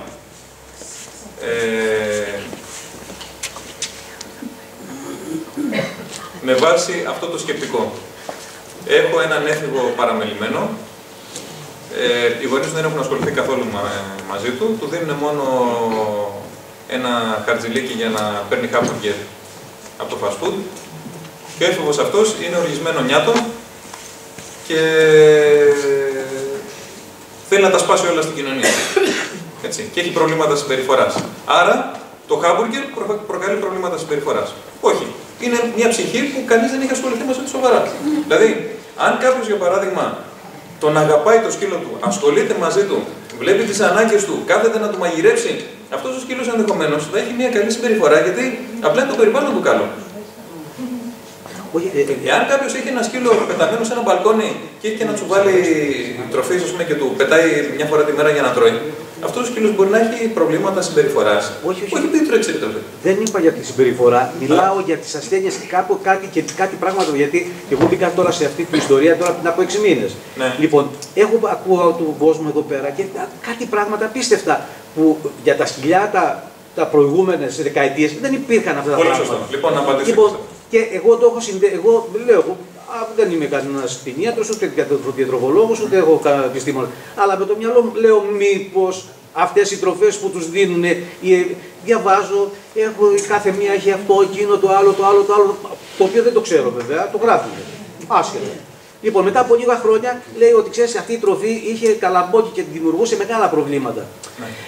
Δηλαδή, λέω ότι για τις αρρώστιες, όχι τη συμπεριφορά, η συμπεριφορά είναι ένα άλλο θέμα. Αλλά σε αδιάφορες ασθένειες που βλέπω ότι βγαίνουν τώρα, δεν υπήρχαν παλιά. Βεβαίως, αυτά αλλάζουν. Προσέξτε όμως τι γίνεται. Αυτά αλλάζουν. Έχετε απόλυτο δίκιο ότι και η διαιτολογία του σκύλου προοδεύει. Και οι εταιρείες που υποτίθεται ότι κάνουν μια καλή δουλειά έχουν ολόκληρες ομάδες από επιστήμονες οι οποίες βλέπουν τις ανάγκες του σκύλου, βλέπουν πώς διαμορφώνονται. Γιατί παρεμβαίνουμε εμείς στη φύση του σκύλου. Όταν εμείς φτιάχνουμε τις φυλές και φτιάχνουμε το σιτζού, αυτό το σουξουδάκι, αν το αφήναμε στη στέπα να κυνηγήσει αντιλόπες, δεν θα ζούσε ούτε μισή μέρα. Καταλαβαίνετε, αυτό το έχουμε φτιάξει εμείς. Είναι κάτι τεχνητό. Οπότε προσπαθούμε εμείς αυτό το πράγμα στο οποίο έχουμε εμείς παρέμβει να ακολουθήσουμε τις εξελίξεις και να πάμε πάλι να του δώσουμε κάτι το οποίο να ανταποκρίνεται στις ανάγκες του. Εγώ έχω να πω για τα σκυλιά, εντάξει, σας πω το επάγγελμα του κτηνιάτρου 20 χρόνια. Αλλά έχω σκύλους από 5 ετών. Έτσι. Και είμαι τώρα 48. Λοιπόν, θυμάμαι εκείνα τα χρόνια, τη δεκαετία του 70, ότι όταν έλεγες ότι πας στο σκύλο στο κτηνιάτρο, γέλαγε ο κόσμος. Ναι, μα δεν είχαν δουλειά κτηνιάτροι, ήταν αποτυχημένο επάγγελμα. Ξέρετε όμως τι μέσο χρόνο ζωής είχαν τα σκύλια τότε? 4,5 χρόνια. Γιατρέ, εγώ... Εσείς τα βλέπατε, προσέξτε με λίγο. Όλοι έχουν να μου πούνε μια ιστορία από τα παιδικά τους χρόνια για ένα σκύλο που έζησε 20 χρόνια. Όχι, ο μέσος όρος ήταν πάνω από 12. Προσέξτε με. Κοιτάξτε τώρα, αυτό είναι κάτι το οποίο το έχω σπουδάσει, έχω πάει στο πανεπιστήμιο, δηλαδή βλέπω πώς εξελίσσονται αυτά. Τα σκυλιά στην Ελλάδα, γιατί είχαν μέσο όρο ζωής 4,5 χρόνια. Επαναλαμβάνω, όλοι έχουν να πούνε μια ιστορία για ένα σκύλο που είσαι 20 χρόνια, 19 χρόνια, 17 χρόνια και του ρίχνανε ξεροκόμματα. Και σου λέει: εγώ στο χωριό μου είχα ένα σκύλο και του ρίχναμε ψωμί με λάδι και ζήσει 20 χρόνια. Προσέξτε όμως. Για κάθε ένα σκύλο που ζούσε 20 χρόνια, υπήρχαν άλλοι 15 σκύλοι που είχαν ζήσει 4 μήνες. Και που είχαν πεθάνει από παράσιτα, από μόρβα, από τύφο, από εχινόκοκο, από αυτά που είχαν πεθάνει πριν ενηλικιωθούν. Αυτό το πράγμα κάνει ένα μέσο όρο. Εμείς τώρα θέλουμε να αγοράσουμε ένα κουταβάκι 2 μηνών και δεν μπορούμε να δεχτούμε ότι 4 μηνών θα πεθάνει. Είναι αδιανόητο αυτό για μας. Τότε από μια γέννα 10 κουταβιών επιβιώνουν τα 2. Και αυτά τα 2 που μπορεί να ήταν και τα σούπερ δυνατά από πλευράς γονιδιών, μπορεί να φτάνουν και 20 ετών. Έτσι, είναι πολύ σημαντικό αυτό. Συγγνώμη να ρωτήσω λίγο κάτι. Γιατί έχουμε φτάσει σε αυτού του είδους τη συζήτηση? Στα παιδιά μας, πώς συμπεριφερόμασταν εμείς και πώς οι γονείς μας? Δεν προχωράνε τα πράγματα, δεν κοιτάμε ό,τι καλύτερο να δώσουμε στα παιδιά μας. Γιατί εγώ δεν αντιμετωπίζω το δικό μου σκύλο σαν σκύλο. Είναι το τρίτο μου παιδί. Το λέω και καμαρώνω γι' αυτό. Είναι το τρίτο μου παιδί. Ο κτηνίατρος μου δεν είναι ο κτηνίατρος μου, είναι ο παιδιατρός μου. Όπως το παρακολουθούσα το παιδίατρο, παρακολουθώ και το κτηνίατρο. Σε αυτή λοιπόν την περίπτωση, όπως εξελίσσονται τα πράγματα και οι γονείς μας μεγαλώσανε με ένα ζευγάρι παπούτσια και με ένα εμβόλιο, και εγώ στα παιδιά μου πήρα 5 παπούτσια και 800 εμβόλια, το ίδιο κάνω και στο σκύλο μου. Πώς πάω να μπω στη διαδικασία αυτά που γινόντουσαν παλιά να τα συγκρίνω με τα τωρινά? Δεν προχωράμε, δεν πρέπει να προσφέρουμε ό,τι καλύτερο. Μα είτε είναι τροφή, μα είτε είναι εμβόλιο, μα είτε είναι χάπι. Τα πράγματα αλλάζουν. Έτσι δεν είναι. Πριν από 10 χρόνια ήταν η πρώτη αιτία. Δεν μπορώ να συγκρίνω στο χωριό τι κάνανε με το σκύλο, το σιτζού ή οποιοδήποτε άλλο. Η πρώτη αιτία θανάτου στον άνθρωπο ήταν η καρδιοπάθεια. Και τώρα είναι ο καρκίνος πλέον. Οι άνθρωποι δεν τρώνε ξένη τροφή. Τώρα είναι το φαγητό μας. Γιατί αυτά που τρώμε εμείς δεν είναι μέσα από έρευνες, ελεγμένα και τέτοια. Όσον αφορά για αυτή τη δομή. Θεωρητικά δεν μπορεί να ελέγχονται τα πάντα για τα πάντα. Δηλαδή είναι ένα χάος πραγματικά. Είναι ένα χάος. Και πάλι θα παλεύουμε να δίνουμε ό,τι καλύτερο. Λίγο, γιατί δεν πρέπει να τελειώσουμε έτσι. Μπορούμε να πούμε για τα κακά που τρώνε μερικές φορές? Ναι, θα σας πω, θα το πούμε στο τέλος. Τι κακό μπορεί να προκαλέσει? Είναι κυρίως ένα πρόβλημα αισθητικής, συνήθως ένα πρόβλημα συμπεριφοράς. Μπορεί ο σκύλος να τρώει τα κόπρανά του γιατί του είναι ελκυστικά, επειδή έχει μία πάθηση που δεν επιτρέπει τη σωστή αφομοία στο κόπρανο. Δηλαδή, αν ένα σκύλος έχει χρόνια παγκρατική ανεπάρκεια ή έχει αυτό το protein losing εντεροπάθεια με απώλεια πρωτεϊνών και τα κόπρανά του έχουν μέσα πολύ άπικτο χρήσιμο συστατικό, ο σκύλος αυτό το πράγμα το αναγνωρίζει πάλι στα τροφή και μπορεί να πάει να το ξαναφάει. Αυτό όμως είναι η εξαίρεση. Συνήθως είναι ένα πρόβλημα συμπεριφοράς Και έχει να κάνει είτε με το ότι είναι πολύ νεαρός ο σκυλάκος μου ακόμα και έχει μια, πώς να το πω έτσι, μια περιέργεια να δοκιμάσει τα πάντα, είτε έχει να κάνει με κάποιες, πώς να το πω, με ένα άγχος, με ανία, με τέτοια θέματα. Ναι, εγώ το πήρα από μαγαζί, αυτό πετσίδι, το γνωστό, και τελικά από μικρό έτρωγε τα γευκά του. Έχει φτάσει 8 χρονών, είχα προσπαθήσει, του είχα ρίξει και πιπέρι και διάφορες κόνες, τίποτα.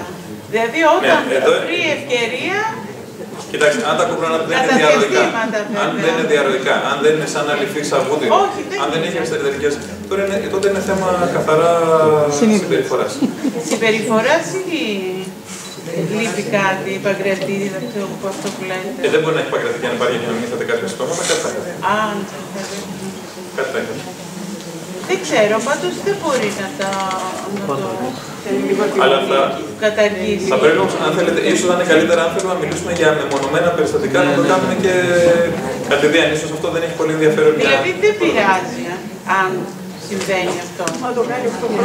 Κοιτάξτε, είναι λιγάκι άσχημο να νιώθεις ότι ο σκύλος έρχεται και σε γλύφει στο στόμα και πριν έχει φάει τα κακά του.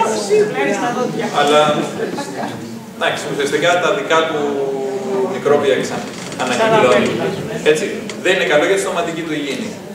Γιατί άλλο είναι... 5 μήνες, είχε μείνει στο κλουβάκι. Ήταν λίγο μεγάλος όταν το πήρα. Ναι, αυτό έπαιξε ρόλο, πιστεύω. Αυτό έπαιξε ρόλο. Άμα ήταν όλη μέρα εκεί, ότι έβλεπε έτρωγε. Λοιπόν, αυτή η διαφάνεια υποτίθεται στις ομιλίες ότι κάθε διαφάνεια είναι περίπου 1 λεπτό. Αυτή πήγε μια μισή ώρα. Λεπτομερή ιστορικό, όλα αυτά που συζητήσαμε τώρα. Γράφω ότι ενημερώνομαι για το διαγνωστικό πλάνο που θα ακολουθηθεί. Έτσι. Τι θέλω να πω. Δεν είναι υπέρ του να γυρνάς από κτηνίατρο σε κτηνίατρο και να μην εμπιστεύεσαι σε κανέναν. Είναι υπέρ του να βρεις ένα κτηνίατρο να σου δημιουργήσει ένα αίσθημα εμπιστοσύνης και να ακολουθείς συμβουλές του. Σαν βασικό κριτήριο για να σου κερδίσει την εμπιστοσύνη, θεωρώ ότι είναι να σε πείσει ότι έχει πλάνο. Αν δηλαδή δείτε ότι ο κτηνίατρός σας, για παράδειγμα, δεν θέλει να σε επιβαρύνει οικονομικά από την πρώτη στιγμή, αλλά έχει πλάνο για το τι θα γίνει αν κάνετε μια αγωγή και την επόμενη μέρα ο σκύλος δεν είναι καλά, και έχετε υπόψη σας ποια είναι τα βήματα που θα ακολουθήσετε, η γνώμη μου είναι να τον εμπιστευτείτε και να ακολουθήσετε τις συμβουλές του. Αν δείτε ότι απλά δοκιμάζει την τύχη φάρμακα, και πάλι το λέω φιλικά έτσι, ότι απλά δοκιμάζει την τύχη φάρμακα προσπαθώντας να πιάσει με τι συμβαίνει, μήπως τη βοηθήσει, εκεί ίσως ήρθε η ώρα να αναθεωρήσετε. Λοιπόν, άρα είναι σημαντικό όταν έχουμε ένα χρόνιο πρόβλημα, και επαναλαμβάνω χρόνιο πρόβλημα, γι' αυτό τα βάλα ξεχωριστά, γιατί όταν έρθει ο σκυλάκης και κάνει 2 μετούς, μπορεί ο κτηνίατρος να σου πάρει αίμα ή να σου κάνει ακτινογραφία ή να σου κάνει υπέρηχο, μπορεί να το κάνει και καλά θα κάνει, αλλά μπορεί να δοκιμάσει και μια θεραπευτική δοκιμή να δει αν το σκυλάκι σας μπορεί να συνέλθει. Αν όμως μιλάμε για χρόνιο πρόβλημα, τότε θα πρέπει να μπείτε σε διαδικασία διαγνωστικής διερεύνησης. Η γνώμη μου είναι ότι δεν θα πρέπει να αρχίσετε να δοκιμάσετε απλά φάρμακα για να δείτε μήπως κάτι θα πιάσει. Έτσι. Γι' αυτό και το τονίζω και το βάζω στη διαφάνεια. Κάνω λοιπόν ό,τι είναι απαραίτητο, μπορεί να το κάνω βήμα-βήμα, να μην τα κάνω όλα κατευθείαν, αλλά κάνω ό,τι είναι απαραίτητο με τη σειρά, ώστε να έχω τεκμηριωμένη διάγνωση για το πρόβλημα του σκύλου. Είναι σημαντικό να ξέρω, αν θέλετε, ότι ο σκύλος μου έχει κάτι ανίατο, αλλά να το ξέρω. Έχει αυτό το πράγμα, είναι ανίατο και θα ζήσει άλλους 4 μήνες. Ή είναι αυτό το πράγμα, είναι ανίατο και δίνοντας του αυτή την αγωγή θα καταφέρω να περιορίσω τις κρίσεις και τις υποτροπές και, εν πάση περιπτώσει, να το κρατήσω σε μια καλή κατάσταση. Ή είναι αυτό το πράγμα, θεραπεύεται και τον κάνω καλά. Είναι πάρα πολύ σημαντικό. Και τι δεν πρέπει να κάνω, δεν χορηγώ στο σκύλο μου τα φάρμακα που θεράπευσαν το σκύλο του γείτονά μου ή τη γιαγιά μου, διότι ο κάθε σκύλος είναι διαφορετικός, το κάθε περιστατικό είναι διαφορετικό.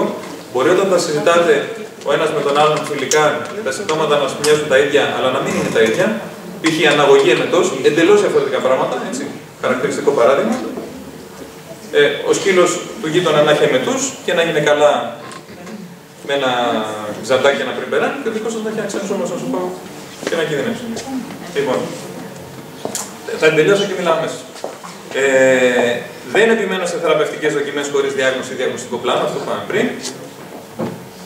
Η γνώμη μου, αν μπορεί να βοηθήσει αυτό, δεν περιπλανόμαι από κτηνιατρίο σε κτηνιατρίο μέχρι να ακούσω αυτά που θα ήθελα να ακούσω, γιατί συχνά περιμένουμε να πάμε σε έναν γιατρό και να μας πει αυτό που θα μας ικανοποιήσει. Πολλές φορές η αλήθεια μπορεί να φωνάει. Μπορεί να πάμε σε 10 κτηνιάτρους και να μας φανεί ότι ακούσαμε 10 διαφορετικά πράγματα, γιατί μπορεί απλά να τα έχουν διατυπώσει διαφορετικά.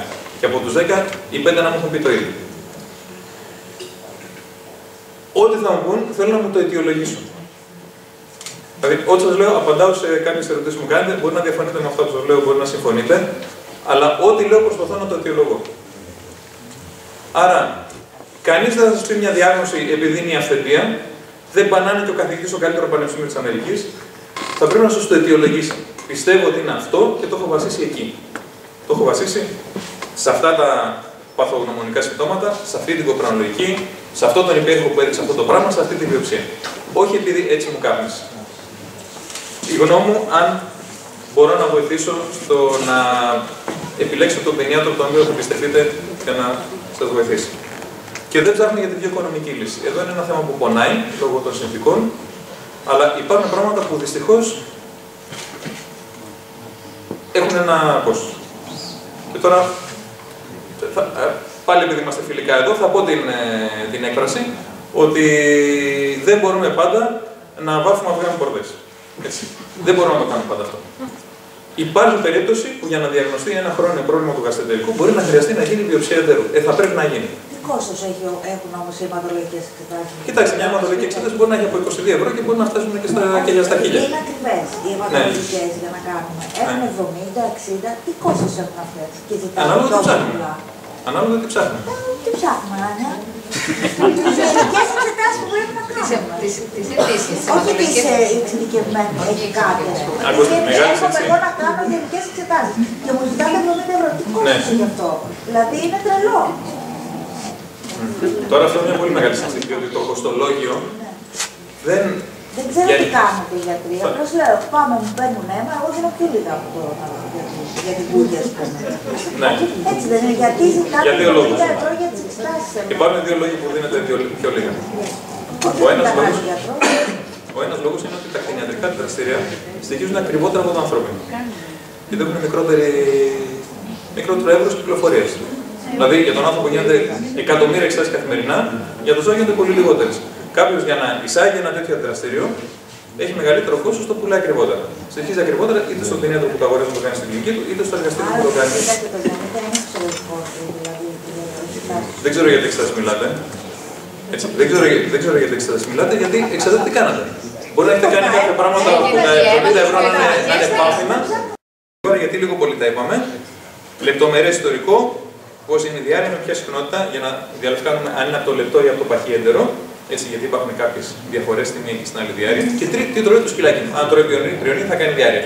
Αν τρώει πολύ καλές τροφές και κάνει διάρκεια, θέλουμε συνεργασία με τον κτηνίατρο μας για να το διερευνήσουμε.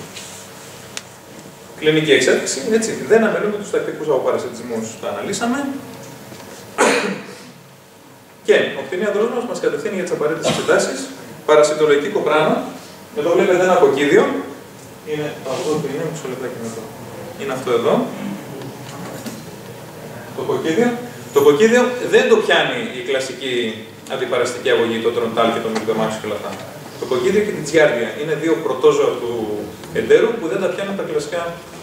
Άρα, ακόμα και αν δίνουμε αντιπαραστική αγωγή, είμαστε πάρα πολύ σχολαστικοί και δίνουμε και το καλύτερο φάρμακο που μπορεί να κυκλοφορήσει στην αγορά. Και πάλι, αν ο σκύλος μας κάνει μια χρόνια διάρκεια ή χρόνους εμετούς ή συνδυασμό των δύο, την κοπρανολογική θα την βάλουμε μέσα. Εντάξει. Βιοχημικές εξετάσεις, τα ζωτικά όργανα, να δούμε το σηκώτη, το πάγκρας, τα νεφρά, σε τι κατάσταση είναι. Απεικονιστικές εξετάσεις τα είπαμε. Η ενδοσκόπηση, βιοψίες εντέρου πολύ συχνά είναι απαραίτητες για την οριστική διάγνωση. Και εδώ δεν ξέρω αν θα παίξει αυτό το βίντεο για να κάνω μια. Αν δεν παίξει, θα βγω και θα σας το δείξω. Δεν παίζει. Δεν παίζει. Πρώτα θα σε ευχαριστήσω. Για να μην το έχουμε το σκυλάκι μας έτσι άρρωστο στο κρεβάτι. Να προσπαθήσω να...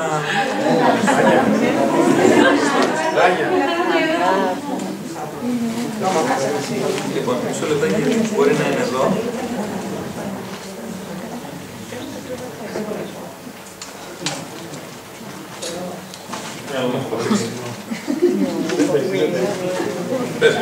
Λοιπόν, αυτό δεν είναι σιτσουδάκι, έτσι, αλλά δεν είχα, είναι σπάνιο περιστατικό, δεν είχα κάτι με σιτσου.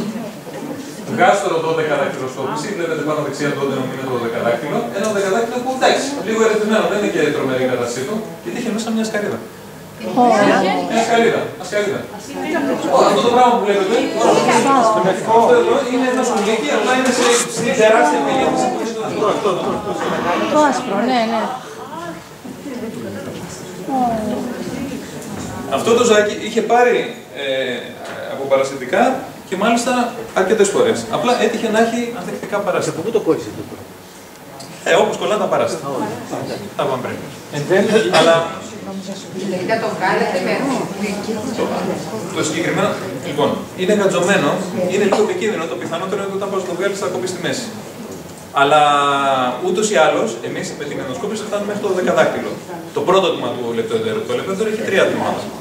Αυτό το ζωάκι θα πρέπει να πάρει αντιπαραστικά μέχρι να σκοτωθούν όλα, να μην τίποτα. Μια εβδομάδα στην επόμενη και μετά από 15 μέρες άλλη μια εβδομάδα.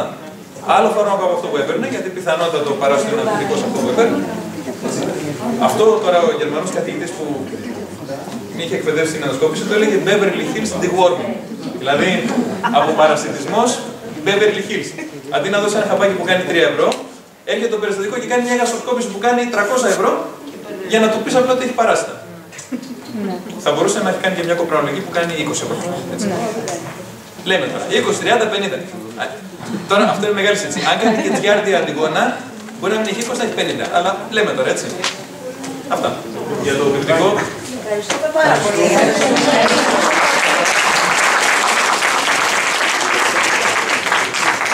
Ευχαριστώ πολύ για την πρόσκληση. Ευχαριστώ πάρα πολύ. Εύχομαι να σας λύθηκαν αρκετές απορίες. Σας ευχαριστώ πολύ που ήρθατε. Δυστυχώς ο χρόνος ήταν περιορισμένος και δεν προλάβαμε να ολοκληρώσουμε όλα τα θέματα.